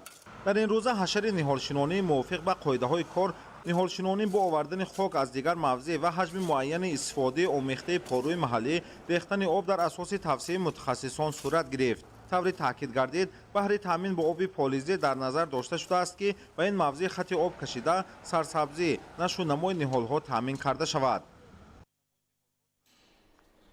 пойтахти мамлакат шаҳри Душанбе инъикосгари таърихи бою оламшумули халқи тоҷик буда, он муаррифгари миллати кӯҳанбунёди тоҷик дар арсаи байналмилалӣ мебошад. пайваста тозаву озода нигоҳ доштани пойтахт рисолати аслии сокинон аст. имрӯз дар ноҳияи Фирдавсии шаҳри Душанбе аксияи тозагӣ гузаронида шуд. гузориши навбатӣ дар ин хусус омода шудааст. аксияи тозагии соҳил бо ташаббуси сароёсати ҳифзи муҳити зисти шаҳри Душанбе бо мақсади тоза кардани соҳили каналу рудхонаҳо ва беҳбуд бахшидан ба вазъи экологӣ ташкил карда шуд. партовҳои маишӣ дар соҳили дарёҳо ва дигар кӯчаву маҳаллаҳои пойтахт ба он боис гардидааст ки дар рӯзҳои истироҳатӣ дар пойтахт аксияи тозагии соҳил ташкил гардад. ин навбат кормандони ҳифзи муҳити зист дар якҷоягӣ бо раёсатҳои ҷавонон, маориф, тандурустӣ ва сокинони касбу кори гуногун кӯчаи соҳилии ноҳияи Фирдавсиро аз ҳар гуна партовҳо тоза намоянд. ҳадаф аз баргузории аксияи мазкур пеш аз ҳама тоза нигоҳ доштани саргаҳи дарёву каналҳо ва ба ин васила ҷалб намудани таваҷҷӯҳи аҳли ҷомеа, хосан насли наврасу ҷавон ба беҳдошти муҳити зист ва риоя намудани маданияти шаҳрнишинӣ дар шаҳр ба ҳисоб меравад. амалисозии тадбирҳои мазкур ҳамчун боиси боз ҳам беҳтар гардидани вазъи экологӣ дар шаҳри Душанбе гардида, ҳамчунин кӯчаву маҳаллаҳои шаҳр тозаву зебо мегардад. партовҳои аз дохил ва атрофи соҳил ҷамъшуда бо техникаҳои махсус ба ҷойҳои муайяншуда интиқол доданд. дар ноҳияи Фирдавсии шаҳри Душанбе дар баробари тоза намудани кӯчаву хиёбонҳо аз ҳар гуна партов ба сабзкорӣ низ таваҷҷӯҳ бештар зоҳир карда мешавад. ҳамин аст ки дар ҳудуди ноҳия ҳамасола шумораи зиёди ниҳоли дарахтони ҳамешасабз ва гулу бутаҳои ороишӣ шинонида мешавад ва барои таъмини сабзиши онҳо тадбирҳои зарурӣ амалӣ карда мешавад. дар раванди ҷаҳонишавӣ бархурди тамаддуну фарҳангҳо ва муборизаҳои шадиди иттилоотӣ, ҳуввияти миллӣ, худшиносӣ, ватандӯстӣ ва зиракии сиёсӣ омили муҳим дар ҳифзи манфиятҳои милливу давлатӣ ва истиқлолу озодӣ ба шумор мераванд. тафсилоти бештари мавзӯъ дар гузориши навбатии барнома. дар замони ҷаҳонишавӣ рушди устувори ҳаёти сиёсию иқтисодӣ ва иҷтимоию фарҳангии давлату ҷомеа аз сулҳу ваҳдат, ҳамдилию ягонагии халқу миллатҳо сарчашма гирифта, таъмини суботу амният барои мардум заминии асосӣ дар роҳи расидан ба зиндагии шоиста дониста мешавад. бо дарки муҳимияти ин масъала ҳукумати мамлакат таҳти роҳбарии президенти ҷумҳурии Тоҷикистон пешвои миллат муҳтарам Эмомалӣ Раҳмон пас аз ба даст овардани истиқлолият барои тақвияти унсурҳои ҳуввияти миллӣ ва боло бурдани худшиносии миллӣ тадбирҳои заруриро амалӣ намуд ки намунаи барҷастаи он қабул шудани қонун дар бораи забони тоҷикӣ, баргузор намудани ҷашнвораҳои бузурги сатҳи давлатию байналмилалӣ аз қабили бузургдошти 1100-солагии давлатдории Сомониён, 1150-солагии сардафтари адабиёти тоҷику форс Абу Абдуллоҳ Рӯдакӣ, اعلان سال 2006 همچون سال فرهنگ تمدن آریایی، تجلیل 2700 سالگی شهر کولاب باستان، گرامی داشت 1130 سالگی اساسگذار مذهب تحمل پذیر امام ابو حنیفه، 5500 سالگی سرزم باستان و احیای جشن‌های ملی چون نوروز، تیرگان، مهرگان و صدف به حساب می‌رود. همزمان سال روان از طرف پرزیدنت جمهوری تاجیکستان محترم امامعلی رحمان پیشنهاد شدن تجلیل 2550 سالگی اعلامیه کوروش کبیر و به یونسکو پیشنهاد شدن آن با مقصد حفظ ارزش‌های تاریخی و فرهنگی ملت خود و معرفی باز هم بیشتر آنها در عرصه بین‌المللی به حساب می‌رود. تدبیرهای ذکر شده همچون چاره‌های عملی در سمت مستحکم نمودن هویت ملی نقش کلیدی دارند. برخوردها و اون تشنج افزای سیاسی که در جهان معاصر هست و اقتصادیات و دیگر سمت به تاثیر نمود و باید برای پیشگیری از مسلح شوی جهان معاصر، پیشگیری از ظهورات نامطلوبی که امروز جهان معاصر فرا گرفته است و البته با تمام سمت به تاثیر نموند و برنامه‌ریزی‌های مشخص اندیشیده شود. وقتی که یک نفر متخصص با دانستن زبان‌های انگلیسی با هم دانستن تکنولوژی معاصر به کمال میرسد، در برابر این باید از ارزش‌های ملی و اندیشه و افکار سازنده و بنیادکار مسلط باشد و این امکان می‌دهد که جوانانی که در این راستا با این شیوه تربیت می‌یابند اونها مثلا هیچگاه در راه خطاب نمی‌روند و از تاثیر ظهورات بیرونه و تهدیدهایی که به امنیت فکری آنها خلل ایجاد میکنند ایمن میمونند. و نکته بسیار اصلا مهمه که پیشنهاد شد این در سال 2025 آماده نمودن حجت‌ها برای تجلیل 2550 سالگی اعلامیه کوروش کبیر است که این در چنین شرایط بسیار دشوار جهانی که امروز از هر گونه مثلا امکانیت ها، از هر گونه برنامه ها، از هر گونه رسانه ها در مورد هستی تاریخی ملت تاجیک بعضی نقد و نظرها با زبان های مختلف پیدا میشوند. این برنامه بسیار مهم بار دیگر از آن درک می‌دهد که تاجیکستان واقعا تاجیکان و تاجیکستان میراثبران تمدن بزرگ بشری هستند و تجلیل این جشنواره بزرگ با دستگیری یونسکو میتواند در مقرر نمودن خدمت تاریخی ملت تاجیک و تاجیکان دستوری مفید و امر مهم باشد. و تاکید کارشناسان در شرایط کنونی رشد دولتداری ملی تاجیکان تقویت یافتن هویت ملی یکی از عامل‌های مهم به حساب می‌رود.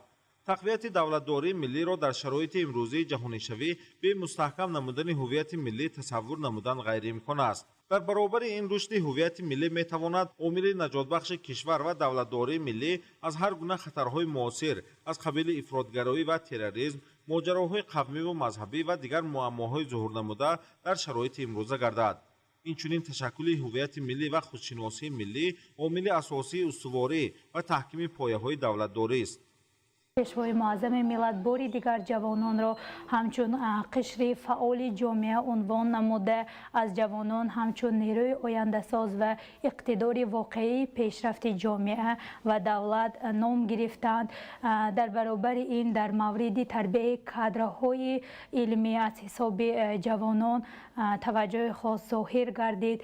رهبر عالی کشور با اظهار باور امید نمودند که جوانان تاجیک با استفاده از امکانیت‌ها و شرایط مساعد که از فیض استقلال و ثمره وحدت ملی امروز در جامعه ما فراهم است، جوانان تاجیک و دستاوردهای مهم علمی و تحقیقاتی نائل می‌گردند. و خصوص اعلان گردیدن سال 2025 سال رشد اینوواسیون امکان فراهم می‌آورد که در نوبت خود برای جوانان باز یک مسئولیت را نیز پیش می‌گذارد که در سمت تأمین رشد علم و اینوواسیون مسئولیت احساس نمایند و برای رسیدن به دستاوردها در این سمت تلاش ورزند. جامعه شناسان به آن نظرند که برای حفظ هویت ملی و عموما بقای ملت تربیت نمودن جوانان در روحیه خودشناسی خیلی ضرور است.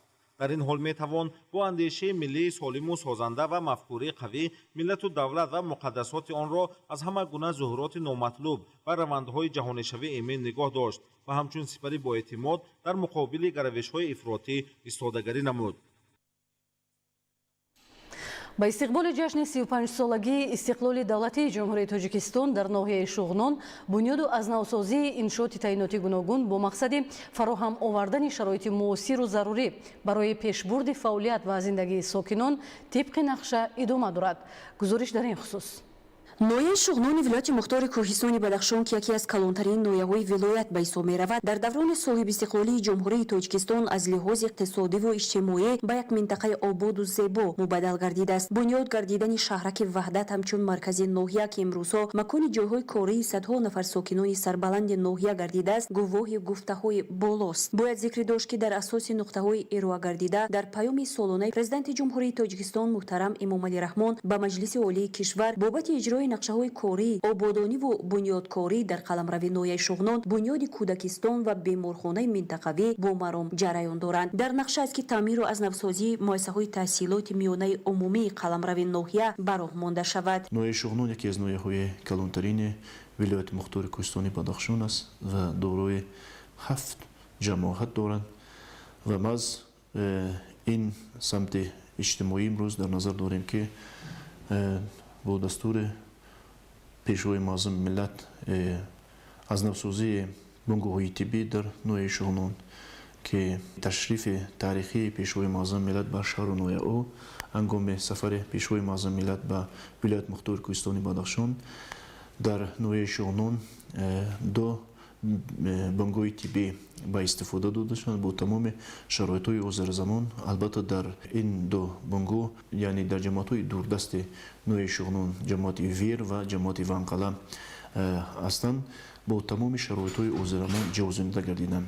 дар паёми солонаи президенти ҷумҳурии тоҷикистон муҳтарам эмомалӣ раҳмон ба маҷлиси олии кишвар гуфта шуд ки дар доираи нақшаи зикри гардида дар 3 соли охир дар мамлакат беш аз 1500 иншооти соҳаи маориф яъне муассисаҳои то мактабӣ ва таҳсилоти миёнаи умумӣ, 660 иншооти соҳаи тандурустӣ, 480 иншооти варзишӣ, 175 иншооти фарҳангу фароғат ва ҳазорҳо иншооти дигари истеҳсолӣ ва иҷтимоӣ бунёд ва ба истифода дода шуданд. ноҳияи шуғнон низ аз чунин дастоварди самти бунёдкорӣ бархурдор буда давоми даврони соҳибистиқлолии кишвар бо ҷалби сармояи ватанӣ ва соҳибкорони маҳаллӣ як қатор иншооти аҳамияти муҳим дошта барои соҳаҳои маориф, тандурустӣ, фарҳанг, ҷавонон ва варзиш дар ноҳия мавриди баҳрабардорӣ қарор дода шуданд. дар нақшад ки соли 2025 бо дастгирии вазорати тандурустӣ ва ҳифзи иҷтимоии олӣ дар ноҳияи шуғнон 4 маркази саломатӣ дар нақша ҳастанд. дар навбати аввал ки аз моҳи март имсола барои сохтмон оғоз мегардад бо тамоми шароити ҳозирзамон муҷаввизонида мешавад ва барои яъне табобати маризон тамоми шароитҳоеро муҳайё месозанд. имрӯз ноҳияи шуғнон дорои 56 муассисаи таълимӣ таҳсилоти миёнаи умумӣ қарор доранд ва теъдоди зиёди онҳо яъне ба таъмир ниёз доранд ва тибқи супориши пешвои муаззами миллат то 35-солагии истиқлолияти ҷумҳурии тоҷикистон тамоми муассисаҳои таҳсилоти миёнаи умумӣ бояд аз навсозӣ ва ба таъмир агар ниёз дошта бошанд бо тамоми яъне шароитҳои ҳозирзамон бояд ҳаматарафа таъмин мегарданд. дар баробари вусъати корҳои ободониву созандагӣ ба рушди дигар соҳаҳои хоҷагии ноҳия низ диққати махсус равона гардида дар ин замина ба баланд бардоштани сатҳу сифати некоаволии сокинон низ таваҷҷӯҳи махсус равона мегардад. баҳри амалисозии нуқтаҳои паёми солонаи президенти ҷумҳурии тоҷикистон муҳтарам эмомалӣ раҳмон ба маҷлиси олии кишвар аҳли заҳмати ноҳияи шуғнон камари иммат баста итминон меравад ки бо анҷоми корҳои бунёдӣ дар партави ин ҳуҷҷати муҳими тақдирсоз хоҷагии ин минтақа ба таври комил рушд хоҳад намуд. моҳираи тоҳир, муборакшои рустам, ноҳияи шуғнон, ахбор. ба муносибати ҷашни 35-солагии истиқлоли давлатии ҷумҳурии тоҷикистон дар ноҳияи ёвон таъмиру азнавсозӣ ва бунёди 560 иншоот ба нақша гирифта шудааст. иншооти гуногун таъинот бо сифати баланд бунёд шуда дар муҳлати муайяншуда ба истифода дода мешавад. идомаи мавзӯъ дар гузориши навбатӣ. бахшида ба ҷашни 35-солагии истиқлолияти давлатии ҷумҳурии тоҷикистон дар ноҳияи ёвон таъмиру азнавсозӣ ва бунёди 561 иншооти гуногунтаъинот ба нақша гирифта шудааст ки то ба ин муддат 225 адади он сохта мавриди истифода қарор дода шуда дар дигар бинову иморати бунёдшаванда корҳои сохтмонӣ бо маром идома дорад. ба иттилои масъулин татбиқи чунин ҳадафҳои созанда ба пуррагӣ барои рушди соҳаҳои иқтисодиву иҷтимоии мамлакат ва таъмини зиндагии шоистаи сокинон равона гардида аз ҳисоби ҳамаи сарчашмаҳои маблағгузорӣ дар ҷамоати шаҳраку деҳоти ноҳия соли 2022 49 адад, 2023 85 адад ва соли 2024 91 иншооти гуногунтаъинот мавриди баҳрабардорӣ қарор дода шудааст ки дар баробари тақвияти инфрасохтори кору خدمترسانی همچنین صدها نفر با کار تامین گردیدند. در جماعت شهرک یاوان از 96 انشاءات به نقشه گرفته شده جشنی قسمت معین آن به استفاده داده شده است. اهالی جماعت شهرک یاوان زیاد گردیده است. از همین سبب خانه های بلندنشینانه که در 2024 نکم از 10 بینای بلندنشینانه ساخته به استفاده داده شده است که این طلبات شهروندان خانه گردانده می شوند که در آشنای یکم دوم مغازه و خدمترسانی ها جایگیر می باشند. سطح صفت ساختمانایی که در جماعت شهرک خانه بلندنشینانه ساخته ایستاده‌اند همش به طلبات‌های معماری و شهرسازی جماعت شهرک یاوان جایگزین می‌باشند. وابسته به طلبات دور و رشد بیناکاری در دایره نقشه گنرالی جماعت شهرک یاوان صاحبکاران ناحیه بیشتر به بنیاد انشاءات بلند آشیانه با نظرداشت جایگیر نمودن مرکزهای سودا و خدمترسانی در آشیانه‌های پایانی توجه ظاهر می‌نمایند و این روند در زیبا و نظرربا گردیدن مرکز ناحیه همزمان دسترسی ساکنان را به منزل زیست بیشتر می‌نماید. موافق اطلاع در دایره آمادگی‌ها به 35 سالگی استقلال دولتی در سال 2024 در ناحیه یاوان 9 کارخانه و کارگاه‌های صنعتی به شماره عمومی 105 جای کاری، بناهای بلند آشیانه استقامتی با 257 منزل 1، 2 و 3 حجرگی و دیگر انشاءات به استفاده داده شده. همزمان بیش از 27 کیلومتر راه‌های اهمیت محلی داشته مومفرش و 43 کیلومتر سنگفرش گردیده است. طبق اطلاع مسئولین انشاءات به نقشه گرفته شده جشنی در ناحیه یاوان از بنا و صنفخانه‌های علاوگی در نزد مؤسسه‌های تعلیمی احتیاج داشته، مؤسسه‌های تا مکتبی، بنگاه‌های طبی، کارخانه‌های خرد کارکرد محصولات کشاورزی، سردخانه و انبارها برای نگهداری مال و محصولات کشاورزی جهت تامین طلبات بازار در همه فصل‌های سال، تالار و میدانچه‌های ورزشی، تعمیر و نوسازی راه‌های ماشینگرد، تامین دهه‌های احتیاج داشته با آب نوشاکی و پالزی، چراغانکنی کوچه‌ها، مرکزهای خدمترسانی بانکی در دهه‌های دوردست و دیگر عملهای مربوط به تامین شرایط انفراساختار محل عبارت می باشد. اسماعیل صاحب نظریان، موسی نور محمد، ناحیه یاوان، اخبار. در شهر وحدت جهت تامین ساکنان با جای کار یارمارکای جایهای خالی کاری تشکیل کرده شد. گزارش در این خصوص.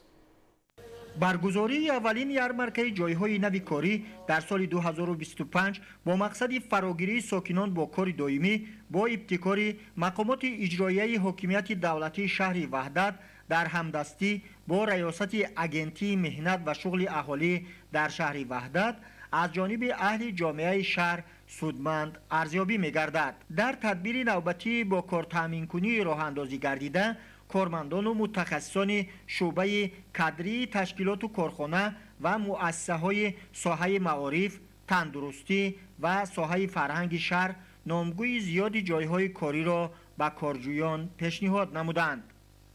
فعالیت مقامات مهنت و شغل اهالی در تطبیق سیاست دولتی شغل اهالی موقع خاصه دارد، زیرا تنظیم مسائل بازار مهنت اساس رشد اقتصاد ملی بوده در تامین نبودن ثبات اجتماعی، اقتصادی و سیاسی نقش مهم را سازگار است. امروز با ابتکار ریاست اگنتی مهنت و شغل اهالی در شهر وحدت در یک جایگی با نقشه‌های مشترک مقامات اجرایی حکومت دولتی شهر وحدت تصمیم گرفتیم که چنین یارمارکای جای کاری خالی را برگزار نماییم که برای کار تامین نمودن شهروندان بیکار در دوره سال 2024 ما زیاده از 197 نفر شهروند توسط یارمارکا توانستیم که به جای کار تامین نماییم، چی در حدود شهر وحدت باشه چی در شرکت‌های ساختمانی بیارون. ما تصمیم گرفتیم که در سال 2025 در هر یک جماعت شهرک دهات شهر وحدت چنین یارمارک‌ها را برگزار نماییم. در تدبیر با کار فراگیری امروزه مسئولان ریاست اگنتی مهنت و شغل اهالی در شهر وحدت زیاده از 25 کارگاه و کارخانه تشکیلات و مؤسسه‌های شهر شرکت ورزیدند.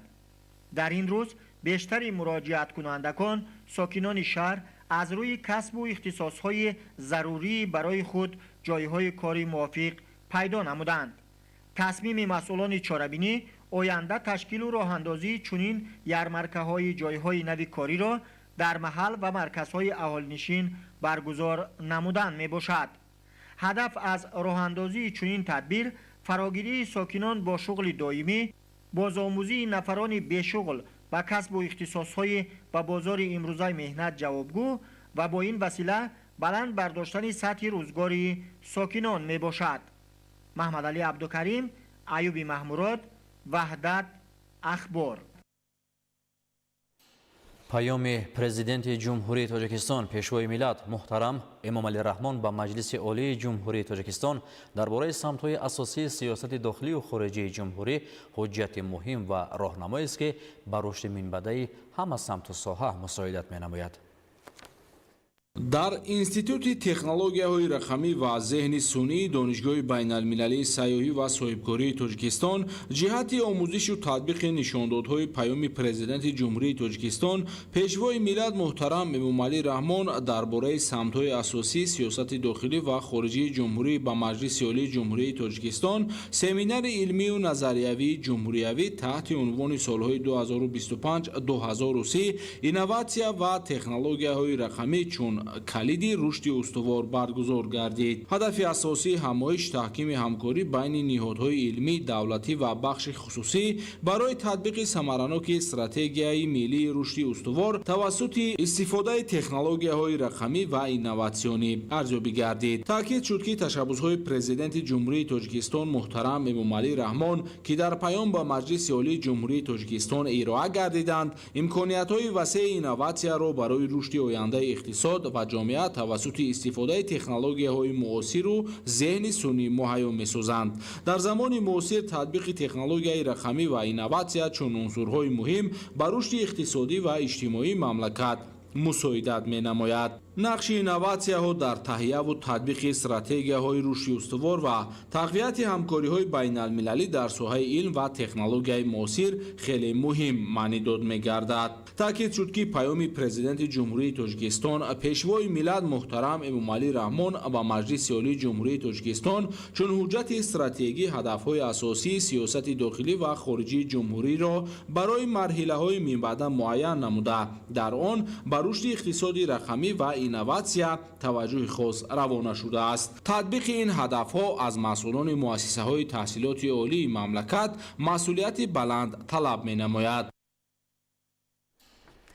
дар муассисаи давлатии маркази таълимии чароғи ҳидоят ҳамоиш таҳти унвони саҳми пешвои миллат дар ҳимоя ва баландбардоштани мақоми зан модар дар ҷомеа доир гардид. гузориш дар ин хусус. дар кори ҳамоиш намояндагони мақомоти иҷроияи ҳокимияти давлатии шаҳри душанбе, кумитаи кор бо занон ва оилаи назди ҳукумати ҷумҳурии тоҷикистон ва омӯзгорону муҳассилини муассисаи давлатии маркази таълимии чароғи ҳидоят дар шаҳри душанбе иштирок намуданд. иброз гардид ки дар замони соҳибистиқлолӣ вобаста ба занон беш аз 60 санади меъёрии ҳуқуқӣ қабул карда шуд ки амалисозии онҳо боиси ба маротиб беҳтар шудани вазъи иҷтимоии занону духтарон гардид. аз ҷумла аз ҷониби ҳукумати мамлакат ҷиҳати амалӣ намудани ҳадафҳои стратегияи миллии рушди ҷумҳурии тоҷикистон барои давраи то соли 2030 ки дар он то ба 30% расонидани шумораи хизматчиёни давлатӣ ва ба 25% расонидани кадрҳои роҳбарикунанда аз ҳисоби занону духтарони болаяқат пешбинӣ гардидааст, идома дорад.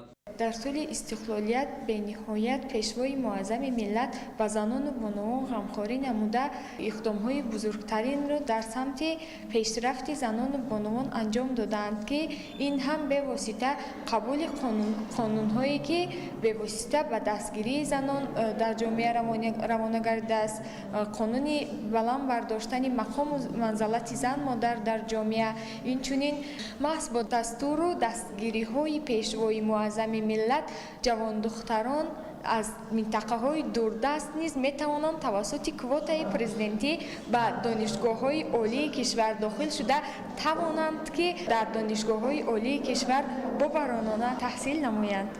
таъкид гардид ки имрӯзҳо зани тоҷик дар баробари ин ки сиёсатмадор, омӯзгору табиб, муҳандис, энергетик ва варзишгаранд, ҳамчун олиму ихтироъкор, ҳунарманду эҷодкор, хоҷагидору соҳибкор ва муҳофизи ватан фаъолият дорад. имрӯзҳо пешрафти дилхоҳ соҳаро бе иштироки занону бонувон тасаввур кардан ғайриимкон аст. бо дастгирии бевоситаи президенти ҷумҳурии тоҷикистон пешвои миллат муҳтарам эмомалӣ раҳмон занону духтарон дар ҷомеа мақоми хоса пайдо карданд ва дар тамоми соҳаҳо кору фаъолияти назаррас менамоянд. боиси ифтихор аст ки имрӯз меҳнати занону духтарон қадр карда мешаваду қобилияту истеъдод ва садоқату ҷасорати ҳар яки онҳо ба инобат гирифта мешавад. ин аст ки дар ҳама соҳаҳои ҳаёти ҷомеа иштироки фаъолонаи занону духтарон зиёд ба мушоҳида мерасад. дар муассисаи давлатии таълимии литсей барои хонандагони болаёқат дар шаҳри Душанбе бахшида ба соли байналмилалии ҳифзи пиряхҳо конференси илмӣ назариявӣ баргузор гардид. гузориши ҳамкоронамон. пеш аз оғози ҳамоиш иштирокдорон бо намоиши дастовардҳо ва натиҷаҳои ба дастовардаи хонандагон аз озмунҳои ҷумҳуриявӣ ва олимпиадаҳои байналмилалӣ шинос шуданд. зикр шуд ки хонандагони ин муассиса пайваста дар олимпиадаҳои байналмилалӣ аз фанҳои математика, физика, химия, география ва ихтироокориву набоварӣ ширкат варзида сазовори ҷойҳои ифтихорӣ шуданд. дар чорабинӣ таъкид шуд ки маҷмаи умумии созмони милали муттаҳид дар асоси пешниҳоди Тоҷикистон соли 2025-ро соли байналмилалии ҳифзи пиряхҳо эълон намудааст. тағйирёбии иқлим яке аз мушкилоти ҷаҳони муосир ба ҳисоб рафта ба ҳолати пиряхҳо, захираҳои барф ва об таъсири манфӣ мерасонад. президенти ҷумҳурии Тоҷикистон пешвои миллат муҳтарам Эмомалӣ Раҳмон оид ба ин масъала аз минбарҳои ташкилоту созмонҳои байналмилалӣ ва минтақавӣ борҳо назару андешаҳо ва пешниҳодоти судманд изҳор доштанд. дар асоси нақшаи кори муассисаи давлатии таълимии литсей барои хонандагони болоиқат дар шаҳри Душанбе шуруъ аз аввали соли таҳсил ҳафтаҳои фаннӣ тибқи нақша баргузор гашта истодааст ва дар доираи ин ҳафта ки ҳафтаи фанни география буд, як қатор чорабиниҳо ва викторинаҳои зеҳнӣ барои хонандагони муассиса ташкил гузаронида шуд. инчунин намоиши дастовардҳои хонандагон дар самти омӯзиши фанни география ба тамошо гузошта шуд. дар доираи ташаббусҳои асосгузори сулҳу ваҳдати миллӣ пешвои миллат президенти ҷумҳурии Тоҷикистон дар арсаи байналмилалӣ эълон гардидани соли 2025 ҳамчун соли ҳифзи пиряхҳо як конференсияи илмию назариявӣ бо иштироки мутахассисону коршиносон аз муассисаи давлатии илмии маркази пиряхшиносӣ назди академияи миллии илмҳои ҷумҳурии Тоҷикистон. дар он мутахассисон аз ҳолати воқеӣ ва пиряхҳое ки дар қаламрави ҷумҳурии Тоҷикистон мавҷуд ҳастанд барои хонандагон маълумотҳои заруриро тавассути баромадҳои худ пешкаш намуданд ва дар нақша дорем ки ҷиҳати боз ҳам тақвият бахшидани дониши хонандагон дар ин самт ин гуна чорабиниҳо ва вохӯриҳоро бо мутахассисони касбу кори гуногун дар оянда низ ба роҳ монем. солҳои охир дар натиҷаи гармшавии иқлим обшавии пиряхҳо бештар мушоҳида шуда ҷиҳати пешгирӣ аз он дар кишвар барномаи давлатии омӯзиш ва ҳифзи пиряхҳо дар Тоҷикистон барои солҳои 2010-2030 қабул гардидааст ки тибқи ин барнома маркази омӯзиши пиряхҳо таъсис ёфт. соли равон дар шаҳри Душанбе конференси байналмилалии сатҳи баланд оид ба масъалаҳои ҳифзи пиряхҳо баргузор мегардад. интизор меравад ки дар чорчӯби ин конференс стратегия, харитаи роҳ ва дигар санадҳои лозимаи байналмилалӣ оид ба татбиқи чораҳои зарурии муштарак дар ҳалли масъалаҳои пешгирӣ аз обшавии бо сурати пиряхҳо, истифодаи самараноки онҳо чун манбаъҳои асосии обҳои мусаффои ошомиданӣ таҳия ва таздиқ хоҳанд шуд. дар охири чорабинӣ хонандагони фаъол бо ифтихорнома ва сипосномаҳо сарфароз гардонида шуданд. мегузарем ба хабарҳо аз хориҷи мамлакат. бо сабаби дуди ғализ дар пойтахти Таиланд шаҳри Бангкок зиёда аз 350 корхона ва муассисаҳои таълимӣ фаъолияти худро қатъ намуданд. давоми 3 ҳафта мешавад ки сӯхтори беш аз зор дар штати Калифорнияи Штатҳои Муттаҳидаи Америка давом дорад. шарҳи ин ва дигар хабарҳо дар таҳияи ҳамкоронамон. давоми 3 ҳафта мешавад ки сӯхтори беш аз зор дар штати Калифорнияи Иёлоти Муттаҳидаи Америка давом дорад. аллакай бар асари сӯхтор зиёда аз 50 000 сокинони Лос-Анҷелесро кормандони ҳолатҳои фавқулодда ба ҷойҳои бехавф кӯчониданд. бар асари сӯхтор ҷангалзор ва манзилҳои истиқоматӣ хароб гашт. чуноне ки кормандони ҳолатҳои фавқулодда хабар медиҳанд, сӯхтор бар асари шамоли сахт то ҳол идома дорад. бар асари дуди ғализ дар пойтахти Таиланд шаҳри Бангкок зиёда аз 350 корхона ва муассисаҳои таълимиро қатъ намуданд. дуди ғализ сокинони пойтахтро ба бемориҳои гуногун аз ҷумла диққи нафас гирифтор намудааст. кормандони обу ҳавошиносии Таиланд ба сокинон тавсия доданд ки бе зарурат аз хонаҳояшон ба берун набароянд. бар асари тӯфони шадид дар Ирландия зиёда аз 1 миллион сокинони ин кишвар беқувваи барқ монда, 1000 манзили дигар хароб гашт. инчунин кормандони ҳолатҳои обу ҳавошиносӣ хабар медиҳанд ки рӯзҳои наздик боридани борони шадид дар назар дошта шудааст. идомаи барномаи ахбор. ҷумҳурии тоҷикистон дорои табиати бою рангин буда дар минтақаҳои гуногуни он ҷонварони зиёди нодир ва паррандагон сукунат мекунанд ки ҳифз ва зиёд намудани саршумори онҳо аз масъулони соҳа ва сокинони кишвар масъулияти баландро тақозо менамояд. бо мақсади ҳифзи паррандагону ҷонварони ваҳшӣ дар мавзеъҳои дурдаст ва доманакӯҳои шаҳри Панҷакент корҳои биотехникӣ гузаронида шуд. бо мақсади ҳифзи олами ҳайвоноти ваҳшӣ ва паррандагон аз сардиҳои фасли зимистон аз ҷониби шуъбаи ҳифзи муҳити зист дар шаҳри Панҷакент дар минтақаҳои гуногуни кӯҳӣ корҳои биотехникӣ гузаронда шуда, дар ҷараёни он аз ҷониби масъулин хӯроки дурушти чорво ва гандум пошида шуд. дар мавзеъҳои мазкур асосан паррандагони нодир ба монанди кабк, фазан ва ҳайвоноти ваҳшӣ аз қабили хирс, хуки ёбоӣ, оҳу ва дигар ҷонварон сукунат менамоянд.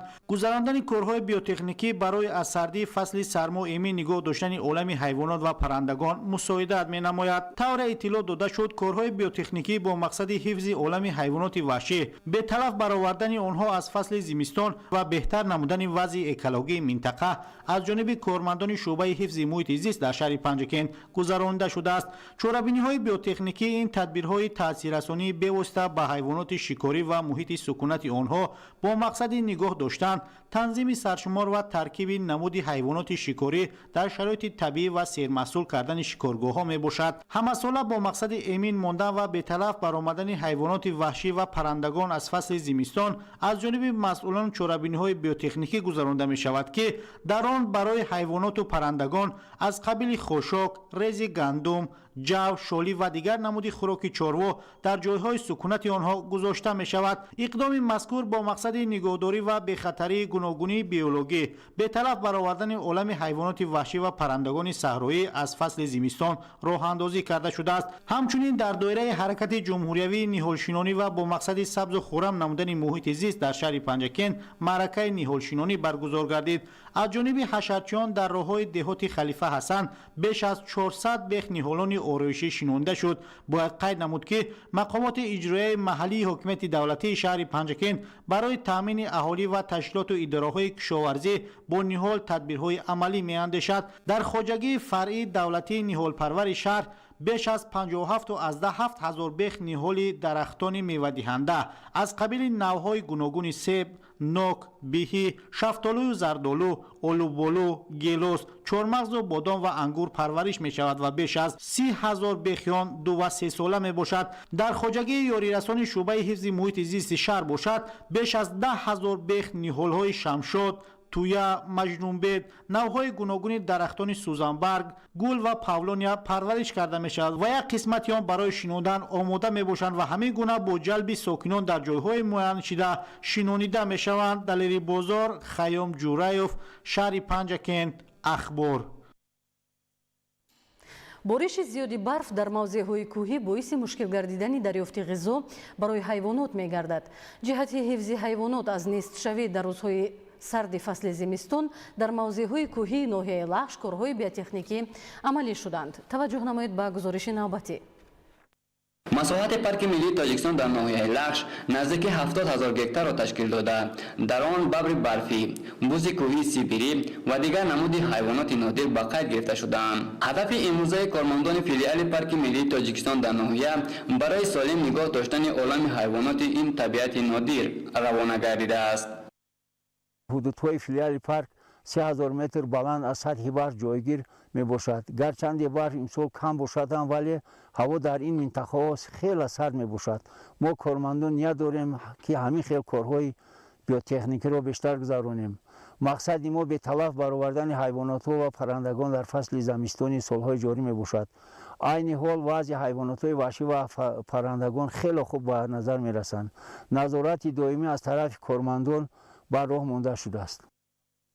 ҷилванокии ҳудуди филиали парки миллии тоҷикистон дар ноҳия аз олами ҳайвоноти он вобастагии амиқ дорад. бо назардошти ин ҳадаф аз ташкил кардани корҳои биотехникӣ ва ҳифзи табиат ва нигоҳдории ҳайвоноти он равона шудааст. бахтовари Муҳриддин, Баҳреддини Исмониддин, Лахш, ахбор. бино ба иттилои ташкилоти умумии ҷаҳонии тандурустӣ ҳамасола шумораи зиёди аҳолии ҷаҳон аз бемориҳое ки ба тамокукашӣ вобастаанд ба ҳалокат мерасанд.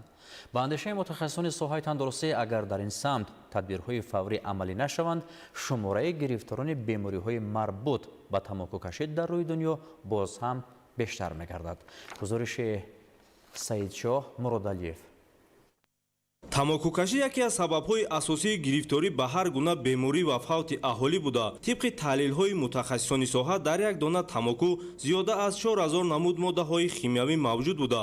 аз онҳо зиёда аз 250 намудашон зараровар ва 50 намуди дигарашон ба вуҷуд оварандаи бемории саратон мебошад. ба ин хотир соли 2005 конвенсияи қолабии созмони умумии ҷаҳонии тандурустӣ оид ба мубориза бар зидди тамоку қарор қабул гардид. заҳри никотин ки дар таркиби тамоку мавҷуд аст, баъди 7-10 сонияи истифода ба мағзи сар таъсир мерасонад, ки дар натиҷа ҳамчун одат дар инсон пайдо мегардад. дуди тамоку ба кӯдакону наврасон ва занони ҳомила хатари бештар дорад. мутаассифона ин одати бад имрӯз дар байни занон, хоса занони ҳомила низ ба мушоҳида мерасад. вақте зани ҳомила аз тамоку истифода мебарад, кӯдаки дар батни ӯ буда бо нуқсонҳои бемории сӯзшавии нафаскашӣ, сӯзшавии тапиши дил ва дигар нуқсонҳои сироятӣ таваллуд мешаванд. бояд зан модар фарзанде ба дунё орад, ки солиму бардам бошад.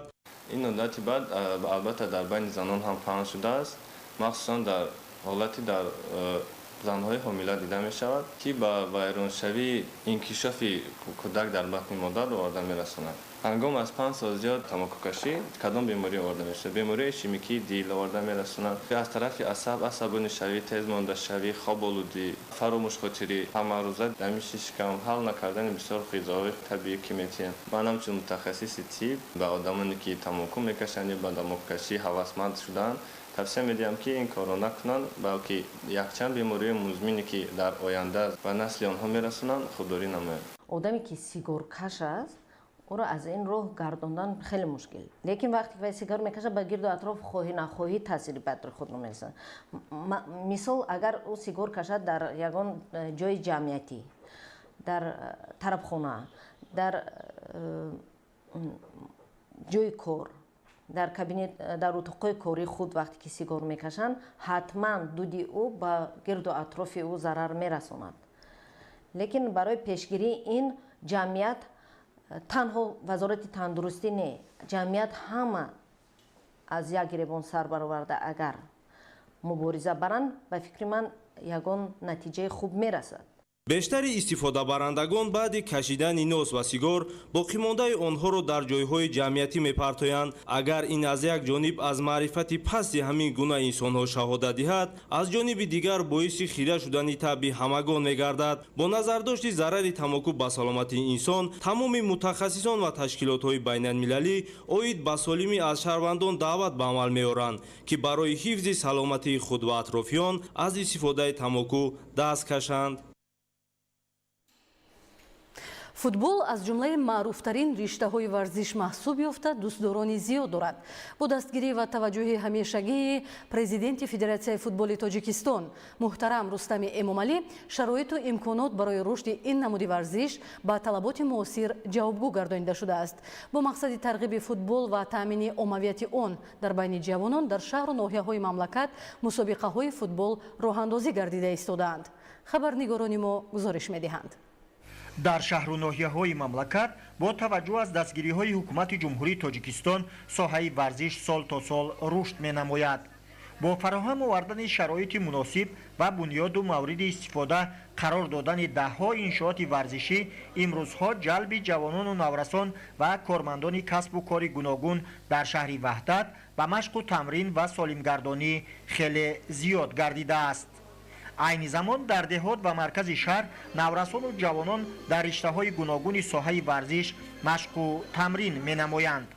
бо ибтикори мақомоти иҷроияи ҳокимияти давлатии шаҳр ва бахши кор бо ҷавонон ва варзиши шаҳри ваҳдат дар ҳудуди деҳот ва маркази шаҳр шурӯъ аз имрӯз мусобиқаи хурди футбол ташкилу роҳандозӣ карда шуд. дар рӯзи аввали мусобиқаи хурди футбол кормандони мақомоти суди шаҳри ваҳдат, варзишгарони дастаи кумитаи заминсозии шаҳри ваҳдат бозии рафиқона ташкил намуданд.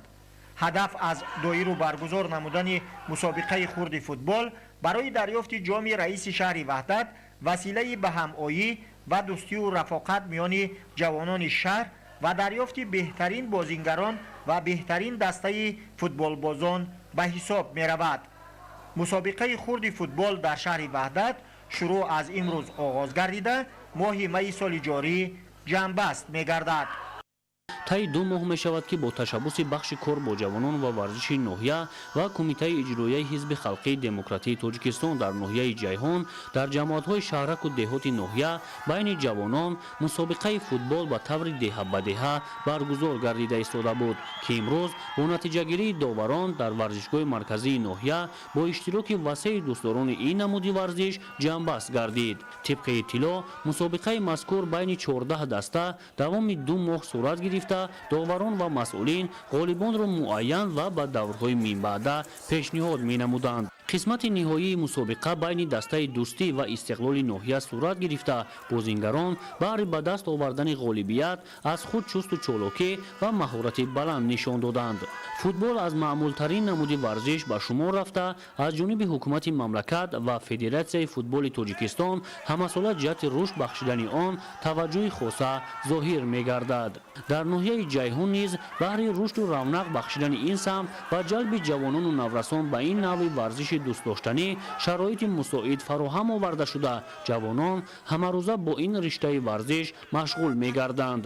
ҳамин тавр мусобиқаи имрӯза ҷолибу хотирмон сурат гирифта бо ҳисоби 1-0 хотима ёфта ҷоми насиби дастаи дӯстии ноҳия гардид. дар вазъияти муносиб ба ҳамаи бозингарон тӯҳфа ва ифтихорномаҳои раёсати кор бо ҷавонон ва варзиши вилояти хатлон ва бахши кор бо ҷавонон ва варзиши ноҳия тақдим карда шуд. дар мамлакат ба рушди навъҳои гуногуни варзиш таваҷҷӯҳи махсус равона шуда инфраструктури соҳа сол аз сол мукаммал карда мешавад. бо мақсади рушди намудҳои варзиши зимистона дар мамлакат шароити муосир муҳайё шуда варзишгарон барои иштирок дар мусобиқаҳои байналмилалӣ омода карда мешаванд. шарҳи бештар дар таҳияи раҳматшоҳи обид. тоҷикистон низ аз соли 1992 аъзои комилуқуқи кумитаи байналмилалии олимпӣ буда ҳайати олимпичони тоҷикистон пайваста дар бузургтарин форми варзишгарони сайёра бозиҳои олимпӣ фаъолона иштирок менамоянд ва ба дастоварҳои муҳими варзишӣ сарфароз шудаанд. дар намудҳои зимистона бошад Андрей Дригин ягона варзишгаре мебошад ки аз соли 2002 дар бозиҳои зимистонаи олимпӣ Солт Лейк Сити иёлоти муттаҳидаи амрико, соли 2006 дар бозиҳои зимистонаи Турини Италия ва ҳамчунин соли 2010 дар бозиҳои Ванковер ва бо Алишер Қудратов бошад дар бозиҳои зимистонаи Сочи шарафи кишвари азизамон Тоҷикистонро ҳимоя карданд. ҳарчанд ки тоҷикистон дар намудҳои зимистона ба натиҷаҳои баланди варзишӣ ноил нашуда бошад ҳам, аммо иштироки варзишгарони тоҷикистон дар ин чорабиниҳо боиси ифтихор мебошад. маҷмӯи лижаронию сайёҳии Сафедара дорои инфраструктураи замонавӣ буда дар он ҷиҳати баргузории мусобиқаҳо аз намудҳои зимистона ва истироҳату фароғат тамоми шароитҳои зарурӣ муҳайё мебошанд. ҳамарӯза меҳмонону сокинони мамлакат аз шароити муҳайёгардида ба таври васеъ истифода мебаранд. маҷмӯи лижаронию сайёҳии Сафедара воқеан ба як мавзеи дилфреби истироҳатию фароғатӣ ва машқу тамрингоҳи намудҳои гуногуни варзиши зимистона табдил ёфтааст. бо назардошти он ки мавзеъ дар баландии 2400 метр аз сатҳи баҳр ҷойгир шудааст, барф қариб дар ҳама фасли сол дар он ҷо дида мешавад. дар заминаи мавҷуд будани меҳмонхонаи замонавӣ бо шароити мукаммалбуду бош дар маҷмӯи лижаронию сайёҳии Сафедара таваҷҷӯҳи сайёҳонро бештар ҷалб намудааст ва шумораи онҳо ҳамасола афзоиш меёбад. меҳмонхонаи мавҷуда дар мавзеи дилфреб аз 4 ошона иборат буда дорои хонаҳои иборат аз 2, 3 ва 4 ҳуҷраӣ мебошад. дар гӯшаи дигар бошад тарабхона, ошхона ва нуқтаҳои савдо ташкил карда шудааст ва ин омил низ боиси таваҷҷӯҳи бештари зоҳир намудани сайёҳон аз гӯшаву канори олам шудааст. нуқтаи нигаҳдории лавозимотҳо аз ҷумла барфгардонҳо ба талаботи замонавӣ мутобиқ карда шуда дар онҳо ҷавонони болоиққат ва донандагони забонҳои англисӣ ва русӣ ба кор ҷалб гардиданд. дар ин мавзеи нотакрор барои таҳким ва рушди навъҳои варзиши зимистона тамоми шароит фароҳам оварда шудааст. Бо мақсади рушд ва инкишофи варзиши лижаронӣ дар мамлакат ва ҳамзамон бо ин васила омода намудани ҷавонон наврасон ба ин намуди варзиш дар мавзеи Сафедара маркази варзишӣ бо 6 ҷои нишаст бунёд карда шудааст ва он имконият медиҳад ки ҷавонон наврасон бо истифода аз шароити беҳтари муҳайёшуда тамрин намуда дар мусобиқаҳои сатҳи минтақавию байналмилалӣ иштирок кунанд. Дар маҷмӯа мутахассисони бо таҷрибаи соҳаи варзиши зимистона, мураббиёну роҳбаладон барои фароғати сайёҳону меҳмонон дар сатҳи олӣ хизмат мерасонанд. Воқеан табиати бишосои Тоҷикистон дар ҳама фасли сол мафтункунанда аст. аз ҷумла маҷмӯаи кӯҳии лижаронии Сафедара барои рушди намудҳои гуногуни сайёҳе ки имрӯз дар ҷаҳон хеле маъруф ва афзалиятнок мебошанд хеле мувофиқ аст. Маҷмӯаи кӯҳии лижаронии Сафедара шабона низ хело ҳам зебову назаррабо мебошад. Агар мехоҳед ки солиму бардам таби хуш ва рӯҳияи баланд дошта бошед, пас ба Сафедара биёед ва ба намудҳои зимистонаи варзиш машғул шавед. бинандаҳои азиз, ин буд нашри муфассали барномаи иттилоотии ахбор. саломату хонобод бимонед.